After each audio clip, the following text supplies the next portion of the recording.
Hello, welcome everybody to FAU Owl Radio's coverage of Florida Atlantic baseball. I am Brayden Pyle, joined alongside me is Chris Talt. We've got Game 2 in the Battle of the Owls weekend series. Florida Atlantic is coming off a 9-3 win in the conference play opener against Rice yesterday, in big part to the pitching of Trey Beard, who went 6 innings, 1 earned run, 10 strikeouts on only 3 walks, and the hitting of Owl Radio Player of the Game, Brando LaRue, who went 4 for 4 with 4 RBIs, including a 2-run home run. Both of those guys contributed heavy in the win on Friday. Tyler Murphy is on the mound for Game 2 of the series. I'm going to hand it over to Chris to tell us about the keys to today's game. All right, thank you, Brayden. Thank you for that lovely introduction. Always, we have a beautiful day here today in Boca Raton for some baseball. Right now, the flags out in center field is still. It was blowing out a little earlier to right field as it was last night. But we have a lot to look forward to in this afternoon's game. Starting pitching matchup for Rice today is J.D. McCracken. He has a 7.20 ERA and 0-2 record in 20 innings pitched and only 10 strikeouts. So something that could play into favor for FAU is he does not get the strikeouts, and FAU as a team does not like to strike out. At Florida Atlantic, it's righty Tyler Murphy. He comes in at 2-0 with a 4.81 ERA and 27 strikeouts in 24 1/3 innings pitched. Now switching it up to the offensive side of the ball, Blaine Brown for Rice had a phenomenal day yesterday with a home run and 2 singles, and he's back at it again, batting third in the designated hitter spot for Rice. He had a great lefty swing yesterday, hitting balls hard all over the place. And for FAU, they put up 9 runs last night, led by the 9-hole hitter, Brando LaRue. He went 4 for 4 yesterday, as you mentioned, Owl Radio Player of the Game. A home run, an RBI double, and 2 singles, and he was a triple away from the cycle, so almost got that. And he's back in the same spot this afternoon for FAU in the 9-hole again. This lineup continues to rake up and down, and we could be in for another big offensive day from the Florida Atlantic Owls.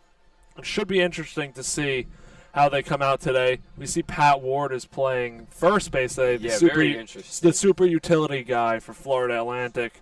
LaRue's in there. LaPointe is catching today for Tyler Murphy. And it's just a beautiful day here for baseball in Boca Raton. It really is, and it's even more beautiful when my boy Tyler Murphy's on the mound. He's had his struggles this year for sure. He's holding up a 4.81 ERA, but I have to defend my guy a little bit. 7 of those runs were in I shouldn't even say half an inning, a third of an inning. He pitched 4 2/3 against UConn, only had 1 earned run in that game, and it was in the first inning. And then Coach McCormick just left him out there for that entire inning where he gave up 7 runs. He only has 13 earned runs on the year, and 7 of those came in that 1/3 inning, and 8 of those came in one game against UConn, who just got the bats high. It happens, but still, nonetheless, a 1.4 whip in 24 1/3 innings pitched. In 4 appearances, he has 27 Ks and 7 walks. Early in Murphy's career, he definitely struggled with the command, and he finally got a full offseason to work on his secondary pitches, his arsenal, especially that slider changeup. Loves to throw that fastball. He can command it well. Upwards of 94, sits at 92, 93. He's gonna be dominant on the mound, in my opinion, today, but maybe some bias in that. Like you said, the Rice pitching has not been good all year. Their starter yesterday, Hickson, had a pretty solid outing. One thing for Rice that if they want to have a chance in today's game like they did yesterday, towards the end, it kind of fell off, but they're 2-out hitting. They had majority of their hits were with 2 outs. You know, they left 9 runners on base, but they hit 5 for 15 with 2 outs for a 333 average. FAU, usually they're, the 2-out hitters, the 2-strike hitters. They only had 2 hits and, 10 2-out chances, So with runners on, Rice definitely struggled. They left 9 on base, like I said, only hitting 210 with runners in scoring position and 188 with runners on base in general. FAU did a little bit better in that standpoint. So for Rice, they gotta get it going somehow, especially with the bats. Obviously, their pitching hasn't been there all year, so it'd be a miracle if their pitching somehow out of nowhere just becomes super dominant, and they just gotta out-hit FAU somehow. It should be an interesting one. There's no doubt FAU looking to take the series in Game 2 and put themselves in position for a potential sweep on Sunday, but first things first, they got to take care of this game, and it starts with Tyler Murphy on the bump. So of course, it's gonna be a good game today. Exciting to see what FAU can do here if they can keep it rolling. Yeah, Florida Atlantic 18-4 after yesterday's win. Rice is 4-18. Thank you, Chris, for your summary of the stats. Next up is lineups and first pitch. Brayden Pyle. I am Brayden Pyle. He is Chris Talt. I almost mixed that up for a little bit. We'll be back on FAU Owl Radio on YouTube.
Hello, everybody. Welcome back to FAU Our Radio. We've got our lineups, and we've got our pitchers, and we got our hitters, and we got all that, and Chris is going to take that away from me. All right, so to start things off here for the lineup for the visiting Rice Owls wearing their blue jerseys and gray pants, we have Hiram Boca Chica Jr. starting off at second base. Colin Robson in left field. Blaine Brown, a designated hitter who we highlighted pregame. Trey Duffield in right field batting cleanup. Tobias Motley batting fifth and center. Michael Zito batting sixth at short. Trenton Rank batting seventh at first. Max Johnson batting eighth at third. And Lorenzo Rios rounding things out, batting ninth and catching. For the defensive lineup for the Owls, wearing their blue jerseys with white pants with red and blue stripe down the middle. And left to right it is Schroeder, Lipsy, and Dewar.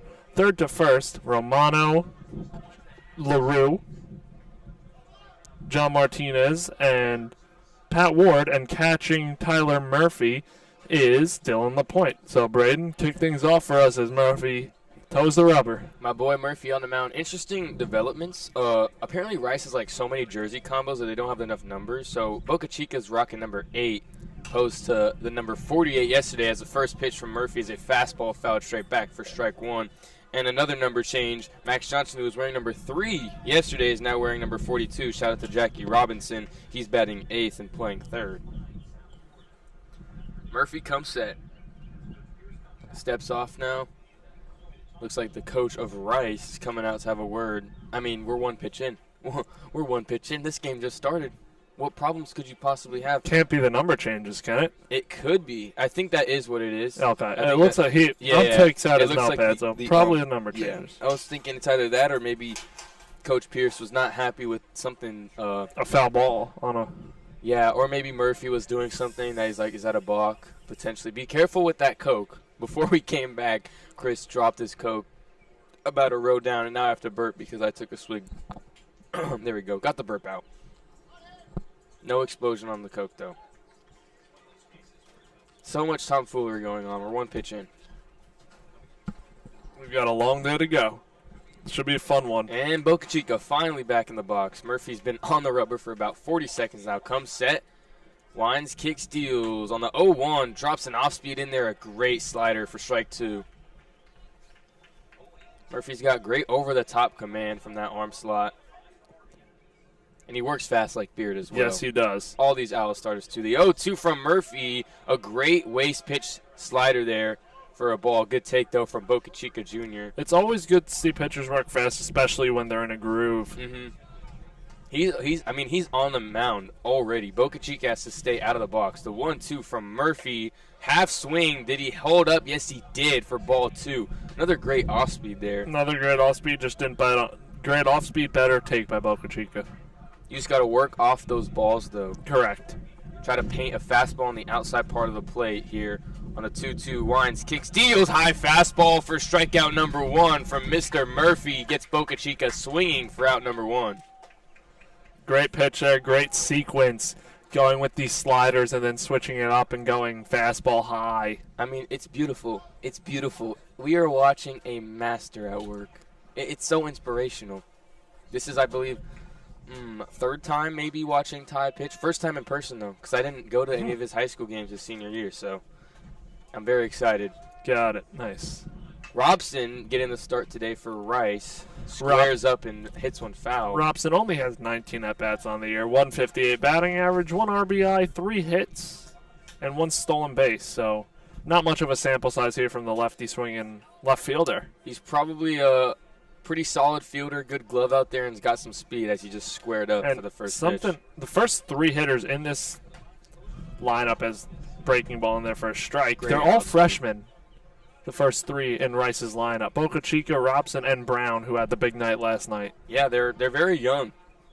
And I remember yesterday, I think 7 or 6 of their 9 hitters were all underclassmen. As the 0-2 was a fastball in there. Caught him looking for strikeout number 2 for Tyler Murphy. He's on a groove here early. I told you pregame, this is how it's going to be. Yes, you did. But now he faces a dangerous hitter. I mean, he did a lot yesterday, didn't he? Started that game off for Rice with a solo home run. deep to right field. I mean, it was hooking foul, but it stayed foul. Probably went about 400 feet. He hit that one. That was a hard hit ball. And then he followed up in his next at-bat with a hard hit single as well. First pitch to Brown is low in the dirt for ball one. Expect the shift on Brown all day long. Shortstop LaRue shaded over to the right side of the field, just over the second base bag. And second baseman John Martinez is in the outfield grass. Murphy winds, kick, steals, outside pitch just off the plate for ball two. Murphy's combating that with throwing outside because we know Brown's a very pull side hitter. He's expecting him to roll over on an outside pitch. 2-0 from Murphy. Kick, steals to Brown. A great off-speed in there for strike one. Makes it 2-1 with 2 outs. Murphy making quick work of these Rice hitters so far. The 2-1 from Murphy is fouled back. It's going to make it a 2-2 count. Blaine Brown hitting .333 on the season after a great job yesterday with 3 hits. Adding to his total now 25 on the season and 75 at-bats. 2 home runs on the season as well. 2-2 from Murphy. Gets another strikeout swinging. 1-2-3 inning. All strikeouts for Tyler Murphy, and he might have himself a day today. No runs, no hits for Rice, and that's going to bring up the top of the order for FAU as it goes Lipsy, Dewar, and Ward when we are back on FAU Hour Radio on YouTube.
Welcome back to FAU Hour Radio. Brayden, Pyle joined alongside me is Chris Talt. Chris, you're going to tell us about the FAU batting order and the fielding lineup for Rice, aren't you? Yes, I am. So starting things off for the Florida Atlantic Owls lineup, leading off and playing center field, Marshall Lipsy. Batting second and playing right field, Jake Dewar. Batting third at first base today is Pat Ward. Batting fourth in left field is John Schroeder. Batting fifth and catching, Dylan LaPointe. Batting sixth as designated hitter, last night's catcher, Aiden Garcia. Batting seventh at second base, John Martinez. Batting eighth at the hot corner, Nick Romano. And batting ninth is Brando LaRue. They will be facing left-hander J.D. McCracken. He is a 6'3" senior from Murfreesboro, Tennessee. And he comes into this game with a 7.20 ERA in 20 innings pitched. Only 10 strikeouts, so struggles to get the strikeout. And the defensive alignment for the Rice Owls in the outfield left to right is Robson, Motley, and Duffield. Third to first is Johnson, Zito, Boca Chica, and Rank. And catching McCracken is Rios. So we are all ready to go here as Lipsy's heading up to the plate. And taking it away for this first inning is my partner, Brayden Pyle. That would be me. Lipsy first pitch swinging yesterday's game in his first at-bat. He flew out to center. Are we going to see some first pitch action here from Lipsy? What are the odds on that? One no we haven't seen from a while in Lipsy, a hit by pitch. He was at one point second in the nation in hit by pitches, and I think he's due for one. You don't want it to happen. Yeah, obviously. But he puts he crowds the plate. You see his back foot there. It's on the chalk. First pitch from a McCracken fastball out. Second pitch on the 1-0 is inside as Lipsy squares for ball two. Yeah, he hasn't gotten hit by a pitch like in the last, I want to say, 4 games. Yeah. He was tied for 8th in D1 and hit by pitches. 2-0 from Lipsy, squares again, fastball outside, catches that part of the plate for strike one. Makes it a 2-1 count. We got two teams wearing blue uniforms here today. Yeah. Similar colored. Not sure what the thought process behind that was. The 2-1 is smacked to right field. It should be fielded cleanly, and it is by Duffield for out number one. Well, he hit that one hard, and looked like right fielder Duffield almost stumbled on that one, too. It had some top spin, so it wasn't staying in the air for very long. He definitely had to make a move on it. Good piece by Lipsy, though. Especially in a lefty-lefty matchup. Can't complain about that one. Yeah. And it doesn't look like what we've seen early. McCracken throws with all that much velocity. It's going to be a lot of his secondary pitchers today that he's going to have to get. Kraken sidearm lefty gets out number one on Lipsy. First pitch to Dewar is outside for ball one. That fastball, it just cuts across the zone. It almost is like a cutter because of how sidearm his arm slot is. Correct. Kraken kick steals to Dewar, the 1-0. A fastball in there on the outside part of the plate for strike one. Dewar didn't want any part of that. No, he didn't. Dewar definitely has some opposite field capabilities. No shift on him. The 1-1 to Dewar is outside again for ball two. 2-1 count, one out. The bottom of the first. Patrick Ward on deck. Had himself a day yesterday with a home run. Went 2 for 2. As the 2-1 is smoked into right field, a ground ball for a one-out single for Jake Dewar. Not very surprised. Jake Dewar coming into this one hitting .435. Only went 1 for 5 yesterday, so he'll probably end up be batting .500 on the year after this game.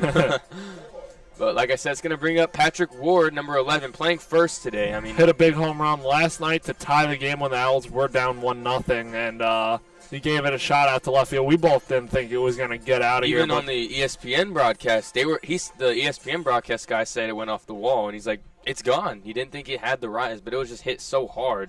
First pitch to Ward from a Kraken is a low breaking ball for ball one. We know FAU likes to score early in games as well. They like to come out and attack. So Dewar calls time on first.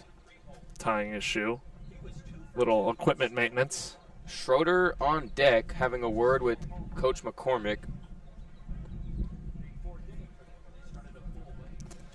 Every game obviously is huge, but these conference games, you really want to take advantage of them if you're FAU.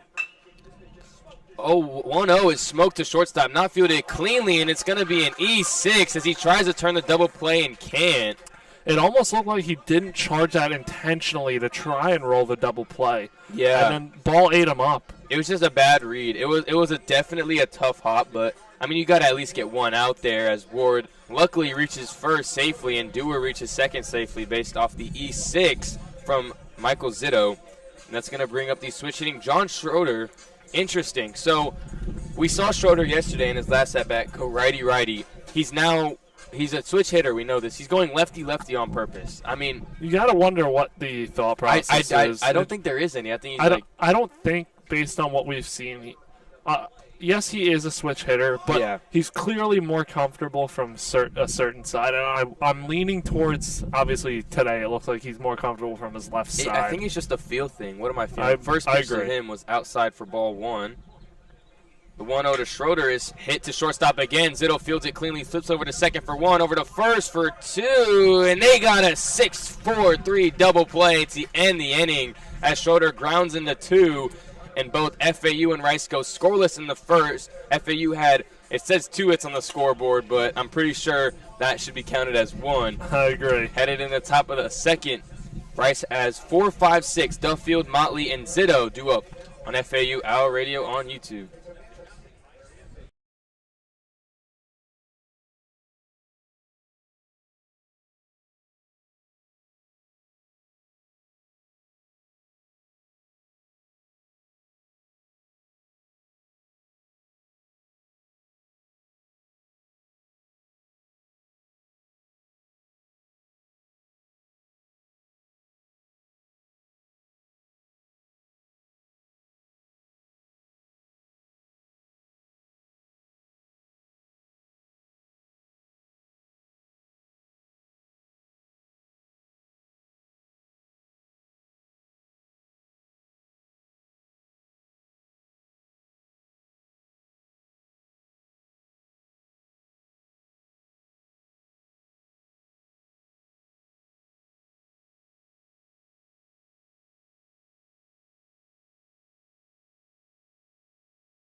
And welcome back to FAU Owl Radio. The game between the Owls, Rice and FAU, tied up 0-0 as we head to the top half of the second inning. And due up for Rice is 4-5-6. Trey Duffield, Tobias Motley, and Michael Zito, all righties, to face the righty Tyler Murphy, coming off of a three strikeout first inning.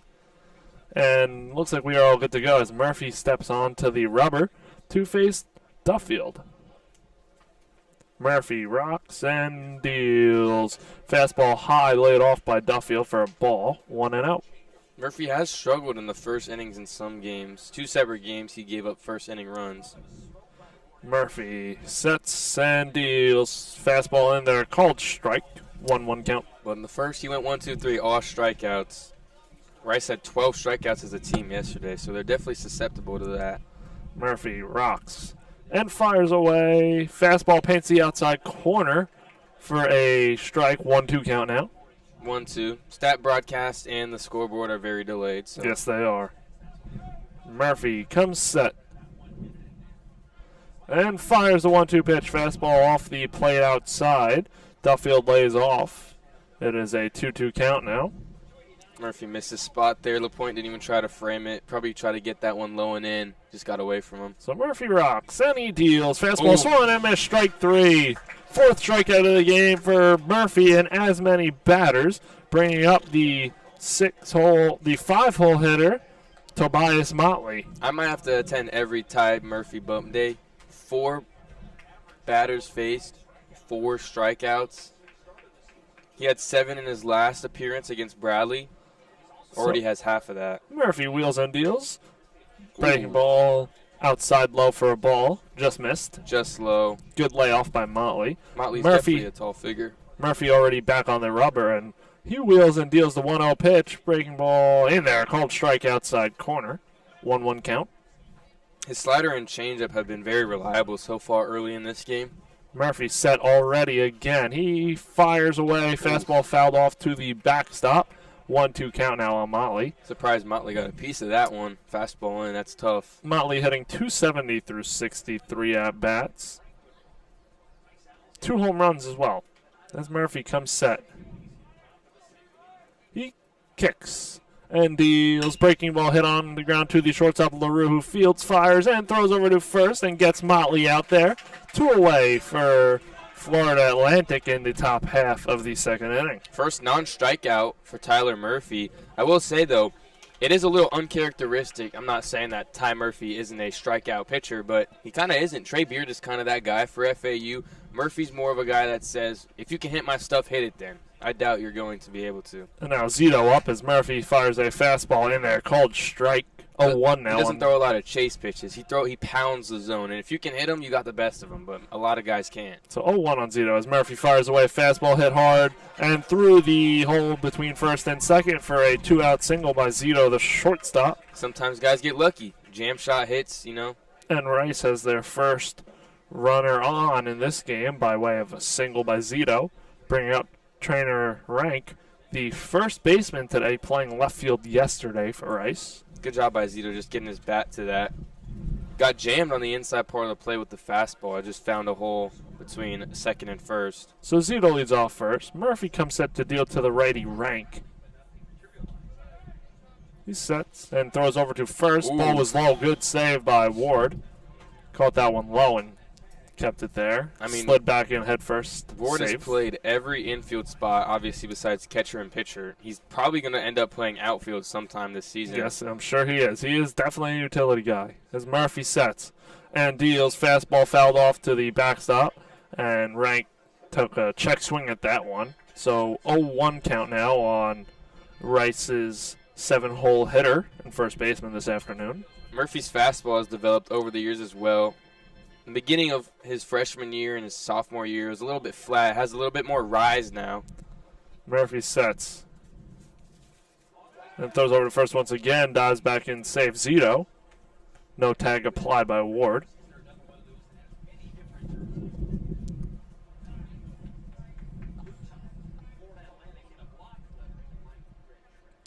Murphy comes set. He deals a 1-1 pitch, breaking ball, fouled off back here over our heads. If that was a little lower, we could have gotten that one in the box. So the netting's Too high for that, unfortunately. Unfortunately, I don't think we'll get one this year unless it like deflects off people in the row in front and we get it that way. It would have to be a very high foul ball straight back and like bounce right next to you, like just past the tent that we're under, and somehow, so not very likely. It's an 0-2 count as Murphy comes set to deal. 0-2 pitch is on the way. Breaking ball low outside. Laid off by Rank for a ball. 1-2 count now. Great take from Rank, who's playing first base today, but was playing left field yesterday. Had some trouble in the outfield.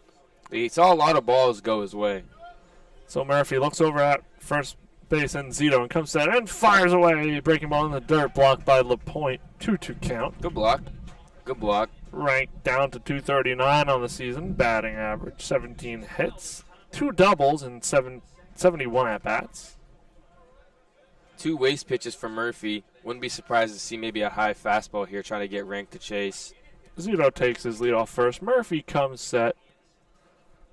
2-2 pitches on the way. Fastball hit in the hole between first and second. Second baseman Martinez was shaded over, so a 2-out single for Rank. And that's 2 back-to-back 2-out singles for Rice, bringing up Johnson, the third baseman. Rocking number 42. He's rocking number 3 yesterday. Obviously, some jersey debacles going on with Rice. I mean, both teams are wearing navy blue jerseys. Not very common. Don't see that often. 2 2-out hits, and Rice did that very well yesterday. Had 5 of them in 15 opportunities. So now Max Johnson comes up, another righty in this lineup. The lone lefty is Blaine Brown, the 3-hole hitter. I think in that last at-bat, Murphy was trying to go high fastball, just kind of took it down a notch. Murphy deals breaking ball outside, laid off by Johnson. And let me correct myself, he's not the lone lefty. The other lefty is Robson, the left fielder. I believe so. Murphy comes set and deals. Fastball misses in the dirt. 2-0 count now. I think that might have been a late action changeup. Dropped last second. He's got to pitch to contact here. I mean, it's the 8-hole hitter. You got 9-hole up next. Just pitch to contact. Correct. Murphy comes set and deals the 2-0 pitch. Slider yanked way outside. 3-0 count. Is that 3 off-speeds in a row now? Interesting that he's not really going to his fastball. And he's got good action on it. Just for some reason, I guess he doesn't feel too confident in it right now. He did miss over the plate in the last 2 plate appearances for Rice, so maybe that's part of it. So Murphy comes set and deals. Fastball in there, called strike inside corner. 3-1 count now. So 2 away, runners on first and second by way of 2-out singles. Murphy comes set to deal to Johnson.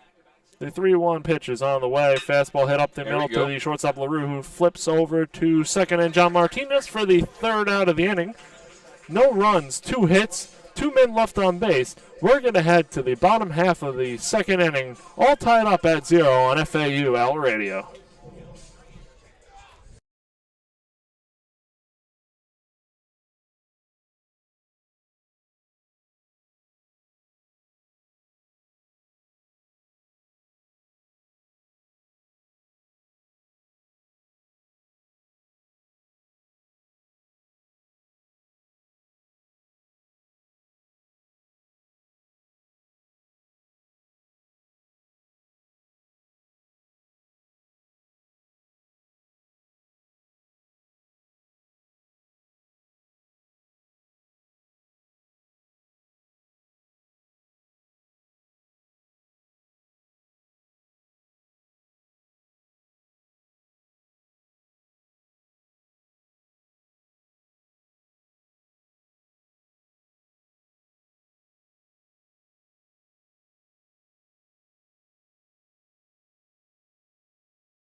And welcome back to FAU Owl Radio. Owls coming to bat here, 5, 6, 7 in the lineup. LaPointe, Garcia, and Martinez to face the left-hander J.D. McCracken. Got out of the first inning by way of a line out to right and a 6-4-3 double play. So we're ready here. LaPointe coming up to hit. It's righty, lefty, righty for the Owls in this half of the inning. And if anyone gets on, then Nick Romano and Brando LaRue to round out the order. Looks like we're about ready to go. Lefty-righty matchup here. LaPointe did not play yesterday. Garcia caught. He's catching Mr. Tyler Murphy today, batting 6, hitting .268 on the year. So McCracken comes set. He kicks and deals. Fastball Tapped fouled it. off down the right field line. Look at the way McCracken sets up his feet. I forgot to point Yeah, it they're out. offset. Very offset. His back foot on the rubber is like on the middle of the mound. Front foot is, his heel is on the outside of the mound. Yeah. Outside of that frame. McCracken definitely a slow worker, too. He finally steps back on. Sets up like a triangle. LaPointe ready to go. McCracken rocks and deals. Fast change-up great swung and missed in the dirt by LaPointe. He chased. 2 count now. That tunneling has got to be hard because he just threw a fastball outside to LaPointe and then he drops the doors on him. Correct. So McCracken comes set. He wheels and deals. Change up in the dirt once again. Swinging. Strike 3. I saw that one coming. After that, both of those swings, you can kind of tell. So LaPointe down swinging, and that brings up the designated hitter, Aiden Garcia, getting the day off from behind the plate today after catching last night. Garcia stands in from the left side to face the lefty, McCracken. Hit a home run yesterday. To deep right field, that was a no-doubter. Walked twice as well. Very disciplined hitter with power. Those are always dangerous Hitting guys. .333 on the season as he looks at a fastball for a ball 1-0. He destroys inside pitches. I'm surprised we don't see a shift on him. McCracken comes, sets, and fires the 1-0 pitch. Fastball fouled off over our heads in the press box. 1-1 count now. I think if he got that pitch again, it would not come back. I agree. He wants that one back for sure. High fastball right in his wheelhouse. I agree. So 1-1 count, McCracken comes set. He rocks and deals. Fastball inside, laid off by Garcia. 2-1 count. He's kind of got almost like a Jock Peterson type, stance. Just his feet aren't offset as much. He looks at a high fastball. I see that. So 3-1 count now on Garcia. Threatening to get on base here with 1 away for the Owls, for the Florida Atlantic Owls. McCracken deals. Pitches grounded down the right field line. Foul. Full count. I think Garcia's seeing it really well right now. I think he is too. He just has that look right now that he is. Batting .333 on the year, transfer from Golden West College. One of my friends, my hometown friends from Los Angeles, played Golden West and they lost. They played them 3 times, have lost by at least 5 runs each time. Small world. One time they lost by 14. So McCracken comes at rocks and deals. Fast change-up swung on in the dirt, fouled off into the batter's box. So remains a full count. Garcia, like all the Owls hitters, FAU Owls hitters, just work the counts every time they're in a 2-strike count. If it's 2 strikes, it's honestly probably the worst scenario if you're a Rice pitcher. You'd rather be 2-0, have them swinging, and hope that the ball finds the glove at that point. Yep. So a full count. McCracken is set to go. Garcia steps back into the box. Lefty-lefty matchup. He kicks and deals. Fastball high, laid off by Garcia. He gets on with a 1-out walk. Garcia's just seeing it so well out of McCracken's arm slot. Now John Martinez comes up, having .380 on the season. He was batting 3rd yesterday. It drops all the way down to 7. Yeah, and it's not a bad thing when you have this much power in this FAU lineup and everybody swinging well. So McCracken deals fastball high and away. 1-0 count on John Martinez. We don't have reverse split stats for college baseball, at least for my accessibility. Martinez might just hit better off righties. So McCracken deals fastball high, laid off again by John Martinez. 2-0 count. Garcia leads off of first over there. He's not a threat to go. Doesn't have any stolen bases. But now we're going to have a mound visit. But with the reverse splits like I was talking about, it's more common every day that lefties hit lefties better than they hit righties, and righties hit righties better than they hit righties. The righty-righty thing is just you face more righties, you get used to that arm slot. Correct. The lefty-lefty thing, some guys like Freddie Freeman hits better off lefties than he does righties. I'm sure you know of that because Nestor Cortez, Grand Slam, Game 1 World Series. I digress. I remember when we talked about that when the first football game we called before we were doing that, first time we met, and we were talking about that whole thing. That had just happened, no? Yeah, I believe we were. That was probably less than a week out of the World Series ending, and that happened. Well, it ended quick, so. Yes. Gentleman's sweep. My Doyers. So, mound visit is wrapped up, and looks like we are about ready to get going again in a 2-0 count on Owl's second baseman, John Martinez. Lefty-righty matchup. Garcia on first by way of a one-out walk. And we are good to go. McCracken comes set. Takes a look over at first and looks back at the catcher, Rios. He throws over to first. Garcia goes back in standing. I could tell that one was coming from a mile away. He was standing out there for a while. He was staring at Garcia as well. So McCracken looks in for the sign to Rios, his battery mate. Comes set and deals the 2-0 fastball outside over the lefty batter's box for a ball. 3-0 count now on John Martinez, the Owl 7-hole hitter. Kind of losing it towards this end of the lineup. You don't want to bring up Romano Olaro in this scenario. McCracken deals fastball high, laid off by Martinez, and draws the second consecutive walk for FAU, bringing up the third baseman, Nick Romano, who's struggling of late, down to 217, but still a dangerous bat, especially in the 8-hole. Yeah, I wouldn't be surprised, though, if soon, Coach McCormick just finds a way to get someone else in the lineup. I know Romano has a good glove over there at first, but Ward can always play third, and Dewar maybe could play first. And maybe sneak the true freshman out there, Kyle Boyle. Runner on second, Garcia. Runner on first is Martinez. Breaking ball in the dirt, laid off by Nick Romano, the righty swinging bat for FAU. No Jake Millen in the lineup for No FAU. Jake Millen getting the afternoon against the lefty. Wouldn't be shocked to see him as a pinch hitter potentially. Mm-hmm. As McCracken deals fastball outside, laid off another ball. So that's 6 straight out of the zone. Romano's really struggled with strikeouts, having 17 on the year with 14 walks. Has 15 hits and 12 RBIs, though, with 2 home runs. So McCracken comes set. 2-0 pitches on the way. Fastball catches the outside corner, 2-1 count. I would like to see Romano swing in there. I don't know. I mean, 6 consecutive balls before that. It's smart to kind of lay off those. Still a hitter's count. Make him find the zone. McCracken comes set again and deals a 2-1 pitch. Fastball in there, called strike, 2-2 count. See, I mean, now we're 2-2. He's got 2 pitches in the zone, hitter's count. At least let go of the bat one time, you know what I mean? Yeah, I know. Even if you just foul it off. Correct. So McCracken comes set.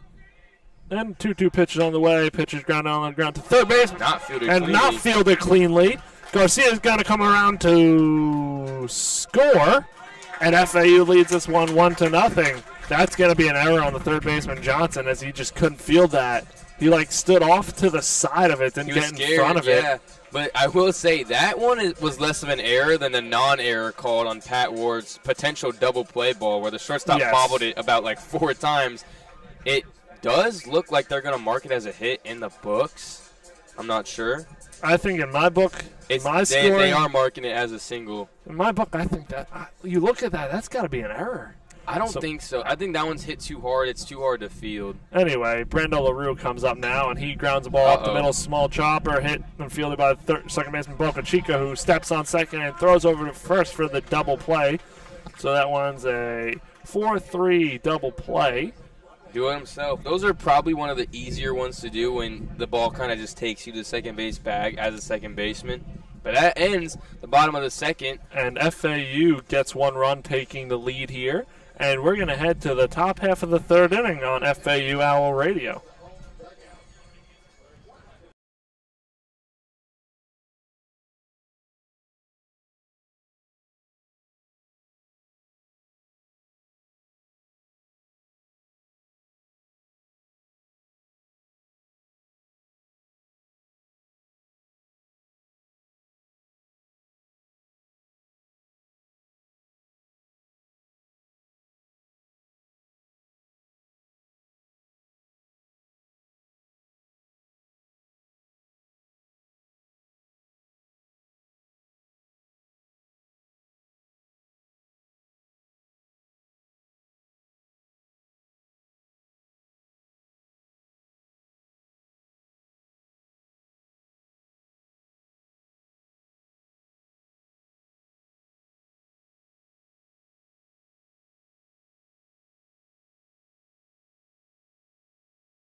We are back on FAU Owl Radio. FAU leading Rice 1-0 after an RBI single from Nick Romano in the bottom of the second.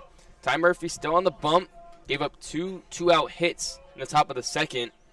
He's got 9, 1, and 2 due up. Rios, Boca Chica, and Robson. Now this is weird here. Rios on the StatCast is a righty, but he's heading from the left side. First pitch, he's late on an off-speed, smacks it foul just past the Rice dugout for strike one.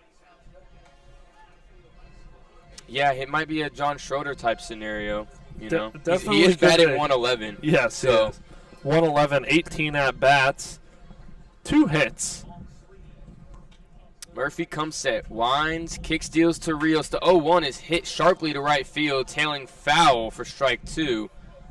That was a weird. It was hit hard, but it didn't sound like it was hard hit.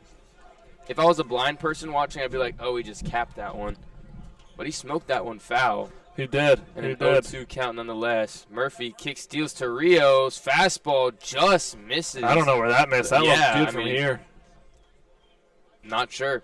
I guess bad take, but you get rewarded. I mean, that looked like maybe it was low. I'll give him benefit of the doubt. 1-2 to Rios. Gets a swing, fouled straight back. So we'll do it again at 1-2. I think we know that Trey Beard likes Garcia behind the plate. Murphy obviously likes LaPointe. Maybe Murphy just likes having a Dillon behind the plate. I also wonder if, especially today, if it was just a matchup thing, because yesterday you had the righty on the mound and the lefty Garcia, and today you have a lefty starting, so you give LaPointe the nod. So the I wonder if the guy like not that. playing is a switch hitter, Romano. Like, yes. Garcia's still playing. Something wrong with the pitch comm here. And I talked to you about this yesterday. You never used a pitch comm. Never.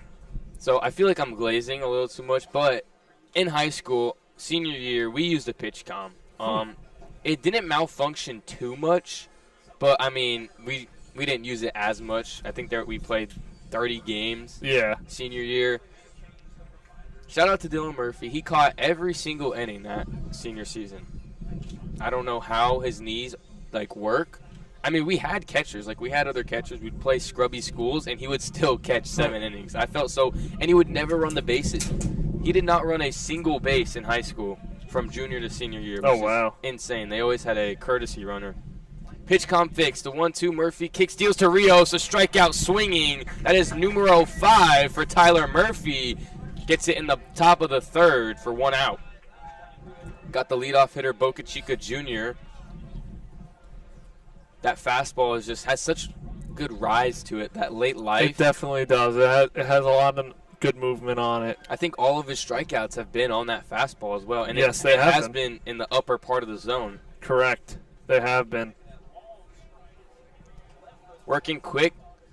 Murphy kicks, steals, fouled down the right field line, out of play for strike 1. Slicing onto the basketball court. There is some wind. I saw you struggling over there with your papers a little bit. Yeah, my pen flew off a couple times off the table. I've been having to cover my microphone so the wind doesn't get any part of it. The 0-1 from Murphy is smacked foul again. Flared just out of play towards the pool-ish area for strike number 2. Makes it an 0-2 count. I mean, Murphy just stands on the bump. I love it. He just stands there and waits for the hitter. Ready to go. Come set. 0-2. Kick steals Murphy. It's smacked towards Martinez. Can't get to it. It's going to be a 1-out single for Boca Chica Jr. A weird shift there. It seemed like Martinez was playing a little to the right. But I think that gets through anyway. And even if it doesn't, that's going to be a tough throw because Boca Chica can move very quickly down that line. Did have some good topspin as well, so it was tailing away from Martinez. So 1-out single, like I said, for Boca Chica is going to bring up number 10, Robson. Robson struck out looking in his first at-bat. Batting 150 on the year. In a limited amount of at-bats. First pitch from Murphy. Robson hits one foul. A lot of foul balls. A lot of them. That's what happens when you pitch to contact like Mr. Murphy does. Already on the bump, waiting for Robson to get back in the box. The rule is you got to wait for the guy to look at you, and then you can, come set, pitch. Murphy set. Picks off at first. Close play, and he got him. The pickoff move gets Boca Chica at first. He's got ball watching a little bit for out number 2. He's got a great pickoff move for a righty. Very quick pickoff move for a righty. Well, he does too. So he usually pitchers will look over a couple times before they pick off. He looks over, looks over again, and right when he looks back, so he looks over, looks straight, and then quickly picks off. The 0-1 to Robson drops a changeup just off the plate for ball 1. Murphy also at 43 pitches through 2 2/3. Not too shabby. Not too shabby. On pace to throw about 6 or 5 innings in this one. 1-1 to Robson is hit sharply to Leroux, fielded cleanly over to first for out number 3. A clean top of the 3rd for Tyler Murphy. He's pitched a solid 3, giving up 3 hits with 5 strikeouts and no walks on 43 pitches thrown. For FAU, the top of the order is due up. Lipsy, Dewar, and Ward are up to the plate next on FAU Owl Radio on YouTube.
We are back on FAU Owl Radio. Brayden Pyle joined alongside me is Chris Talt. Florida Atlantic leads this one early 1-0. Heading to the bottom of the 3rd. 1-2-3 for the Owls. FAU Owls. Lipsy, Dewar, and Ward.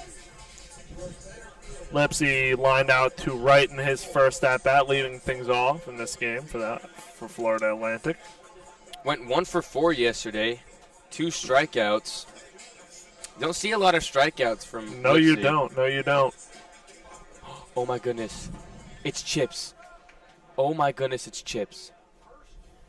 Anyways, first pitch to Lipsy. First pitch swinging. Flared over to left field. Robson charging in on it for out number 1. Oh, maybe it's not Chips. Maybe it's not Chips. Okay, I don't think it's Chips. I don't think Chips would be getting tossed around like that. Chips is Dylan's cat. So, for some context. But that's not Chips. There's no way he would trust Chips in some random person's hands like that. Anyways. Dylan LaPointe, the catcher for FAU, those who don't know. His cat is here. Dylan Murphy. Not Dylan LaPointe. Murphy. Yeah, Dylan there Murphy. we go. Check that. First pitch to Dewar, change up low for ball 1. Yeah, I don't know LaPointe like that, I'm going to be honest. I don't. All I know is maybe it is LaPointe's cat. Maybe it is. Could be. Who knows? 1-0 to Dewar is chopped foul down the first baseline for strike 1. Here we go, first base coach. 1 down for FAU.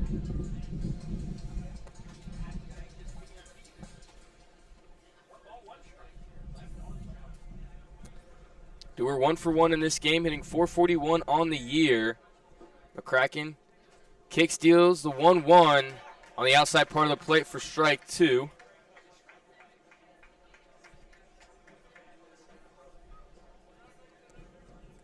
Cracking the 1-2 to Dewar, fires low for ball 2, makes it a 2-2 count. Pat Ward on deck. Hitting .356 on the year now. Dewar with a .514 on base and a .1062 OPS. The 2-2 to him is outside. Good layoff. Yeah, making the count full at 3-2.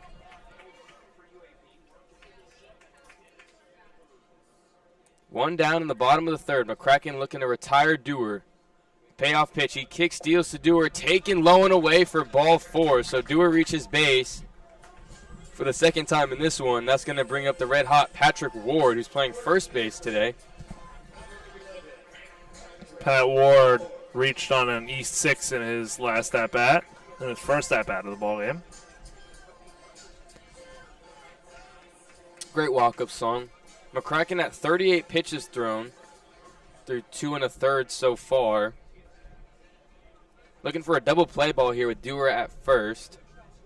Out of the stretch, he fires, fouled, slowly to the right dugout for strike 1. Pat Ward is a big fastball hitter, especially up in the zone, so McCracken definitely doesn't want to, live in that area.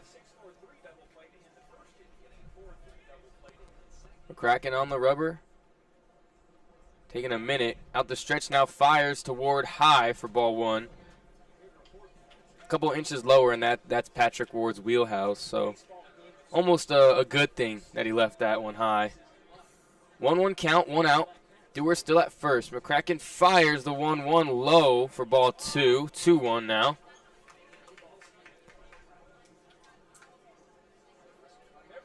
FAU's left 2 on base. Rice has left 2 on base as well. Rice has 3 hits to FAU's 2. 2 balls, 1 strike. Fires in there inside for Ward. Makes it a 3-1 count. Haven't seen a pickoff move. No, we haven't. Ever since Ty Murphy had that pickoff against Boca Chica, we have not seen a pickoff since. That is correct. Out of the stretch, the 3-1 to Ward is hit sharply to left field. Down the line, it's going to hook foul. If it got down fair, it would have easily gotten in the corner for extra bases. That makes it a full count at 3-2 with 1 out.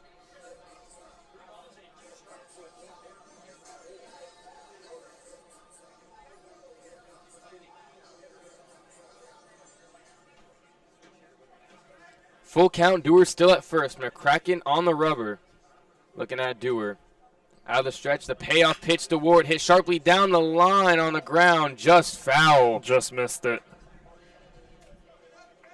Back-to-back foul balls that just hooked foul.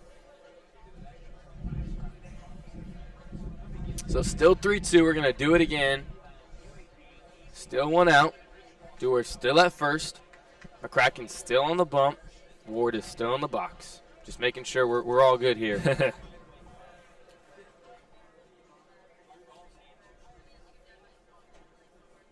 Kraken taking a bit here. Looking back and forth from Ward to Dewar. Ward now calls time. A little bit of mind games potentially. I don't know. Potentially. I don't switching like, it up. I don't like when pitchers sit on the mound when they're set for that long. It's like, ugh. What am I supposed to say? Like, what kind of filler content can I give in that scenario? J.D. McCracken is sitting at, it says 38 pitches. Again, I don't think that's too accurate. StatCast does seem off. Payoff pitch to Ward, hit sharply to short, fielded cleanly over to second for 1, first for 2. A 6-4-3 inning-ending double play for Rice. That's the second on the day for them. And that's going to end the bottom of the 3rd. Heading to the top of the 4th, the Rice Owls have 3-4-5 duo. Blaine Brown, Trey Duffield, and Tobias Motley. We'll be back for that on FAU Owl Radio on YouTube.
And welcome back to FAU Radio. We are all set to go here for the top half of the fourth inning. Leading off for Rice is Blaine Brown, the designated hitter, to face Tyler Murphy. 1-0 ball game for Florida Atlantic. They lead it, getting 1 run in the second inning. And the shift is on Blaine Brown now. Brando LaRue is shaded over to the right side. John Martinez is back on the edge of the outfield grass as Murphy deals a slider for a ball at the feet of Blaine Brown. Righty-lefty matchup. Murphy wheels and deals. Change up low and in. 2-0 count. It's so hard to pitch to a guy like Brown. I mean, you know where his wheelhouse is. It's inside, but it's kind of hard to paint the outside part of the plate, especially as a righty. Yes, it is. As Murphy deals, fastball ripped on the ground. Ooh, yeah. Just out of the reach of the diving Pyle Ward, and Blaine Brown is on with a leadoff single to start things off in the top half of the fourth inning. It happens. I mean, 2-0 count. Brown's got the green light. He gets that fastball, and he just rips it. Even with the shift, it gets through. So it's just really not much you can do in that scenario. Now Duffield comes up for Rice. That is Trey Duffield. Righty-righty matchup now. Struck out in the second. Murphy has 5 total on the game. Murphy comes set. He wheels and deals. Slider just misses inside. 1-0 count now on Trey Duffield, the cleanup hitter for Rice. Blaine Brown leads off of first. Not a big lead as Murphy deals. Slider catches the outside corner strike. 1-1 count. Duffield held up, but it was a called strike anyways. So 1-1 count. Murphy takes a look over at Blaine Brown at first. He comes set. And deals the 1-1 pitch. Slider hit out into center field. Lipsy coming in on it and makes a catch. So 1 out here. Blaine Brown stays put at first base, bringing up Motley, the center fielder. Usually those fly balls to center with a guy like Lipsy back there are guarantees, and I thought the same thing yesterday until Lipsy dropped one in the gap, in the left center gap to be specific, and it definitely bamboozled me. Haven't seen that at all from any of the Owls outfielders. So Tobias Motley stands in from the right side to face the righty Murphy. Murphy comes set and throws over to first, dives back safe. Blaine Brown dove back, head first. Murphy looks over at first, comes set again. First pitch of the at-bat on the way, grounding on to LaRue, who flips over to second and over to first. Double play! Isn't that the 4th inning-ending double play? 6-4-3 double play. LaRue to Martinez to Pat Ward, and the Owls get out of it. And we will head to the bottom half of the fourth inning on FAU Radio. Florida Atlantic leads this one 1-0.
And welcome back to FAU Owl Radio. Florida Atlantic leads this one 1-0 over the Rice Owls as we head to the bottom half of the fourth inning. 4-5-6 for Florida Atlantic. John Schroeder, Dylan LaPointe, and Aiden Garcia. And we are ready to go. McCracken just threw his last warm-up pitch, and John Schroeder coming up now after grounding into an inning-ending double play in the first inning. Should we tell him about the fun fact that we just learned about? So Florida Atlantic in each of their last 3 innings, all their 3 innings at bats, have ended all 3 in double plays. And Rice just grounded into their first double play. So we're seeing lots of double plays today. Pitchers love it. Yeah, I mean, FAU's only turned 1 double play. So lefty-lefty, McCracken deals fastball in there, looked at by Schroeder for a strike. 0-1 count. McCracken stayed very composed early in this game. Hasn't really lost any sort of feel for his secondary pitches. So McCracken rocks and deals to Schroeder, who looks at another fastball in there, called strike. 0-2 count. Usually with lefties, especially sidearm, you know their fastball can be reliable. Sometimes it gets a little bit wild, but it really comes down to how they command their secondary pitches, that slider or that curveball, whatever the secondaries are. McCracken's done a good job, especially with the slider.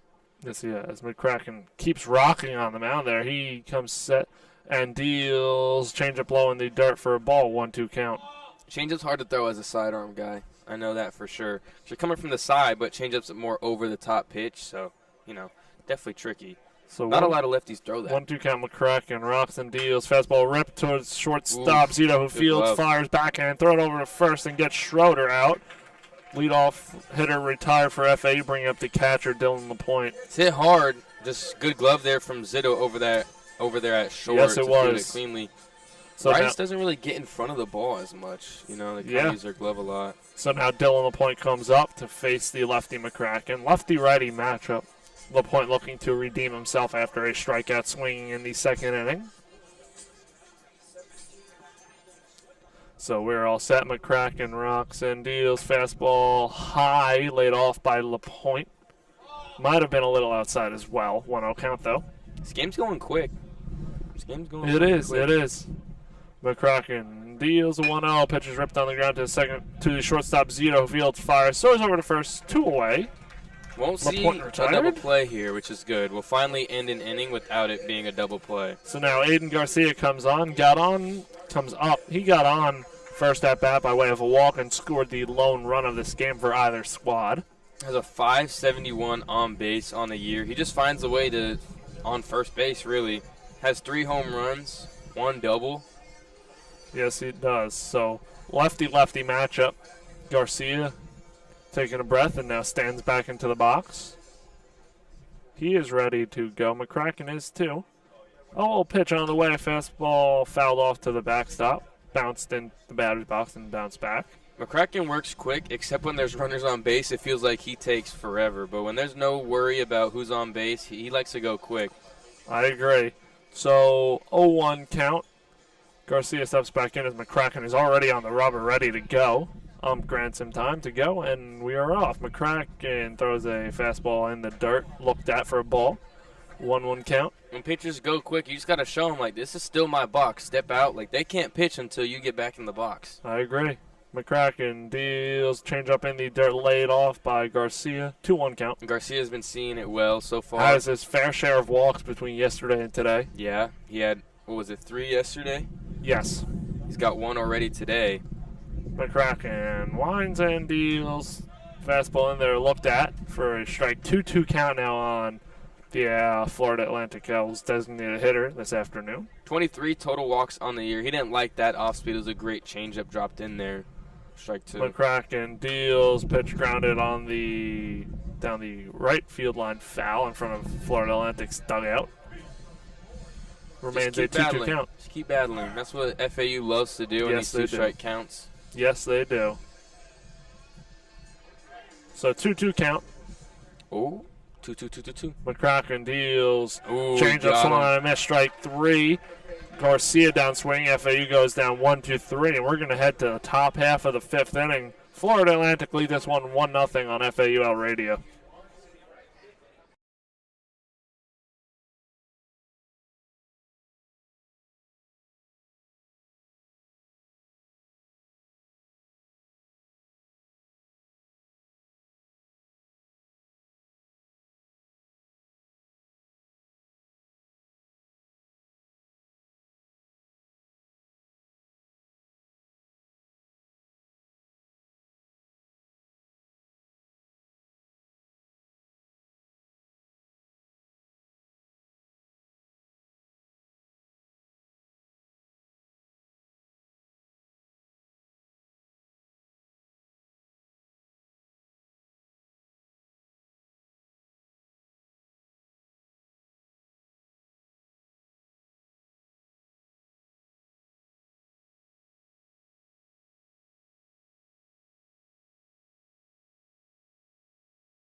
And welcome back to FAU Hour Radio. Brayden, Pyle, joined alongside me is Chris Talt for the top of the fifth in this second game of this weekend series for conference play, opening series for both teams.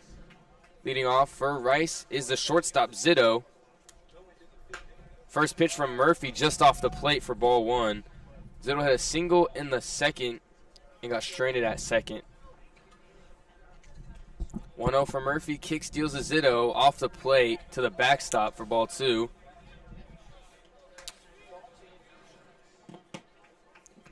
Murphy looking to keep the 1-0 lead right here. It's definitely tough as a pitcher with no insurance, knowing you only have a one-run lead. I agree. 2-0 from Murphy to Zito. Drops in there for strike two, or strike one. Good changeup there from Mr. Murphy. Rice out hitting the FAU Owls by 2. The second pitch is a changeup. We've done that a lot this weekend already, calling them just the Owls, but Rice and FAU both Owls. 2-2 count now. Murphy at now 53 pitches, or 54 pitches. 2-2 from Murphy. Hit back up the middle, gets through for a leadoff base hit. Zito's second single of the game. Yeah, Zito's second single of the game is going to bring up Trayton Rank. Well, who had a single in his first at-bat as well. He followed up Zito's single in the second inning with his own single. This top of the fifth, very reminiscent of the top of the second with the singles by both of the guys towards the bottom of the order. Except both of them in that second inning were both two-out singles. Yeah, this one is leading off the inning, or we'll have to see. Out of the stretch, first pitch to Rank, he squares and hits it straight back, showing bunt for strike one. 0-1 count. Zito at first, Ward holding him. Coach Pierce for Rice calls time, having a word with his senior first baseman. And Lance Berkman, the third base coach, comes in. Definitely someone you want to listen to if you're a hitter on Rice. It could be, and this is just a theory, maybe Mr. Murphy's tipping something out of the stretch. Because, you usually don't see that, especially from the third base coach, because out of the stretch, he has the best view on, how the pitcher's going. So that could be it. I don't know, though. I don't want to conspiracize, but what are your thoughts?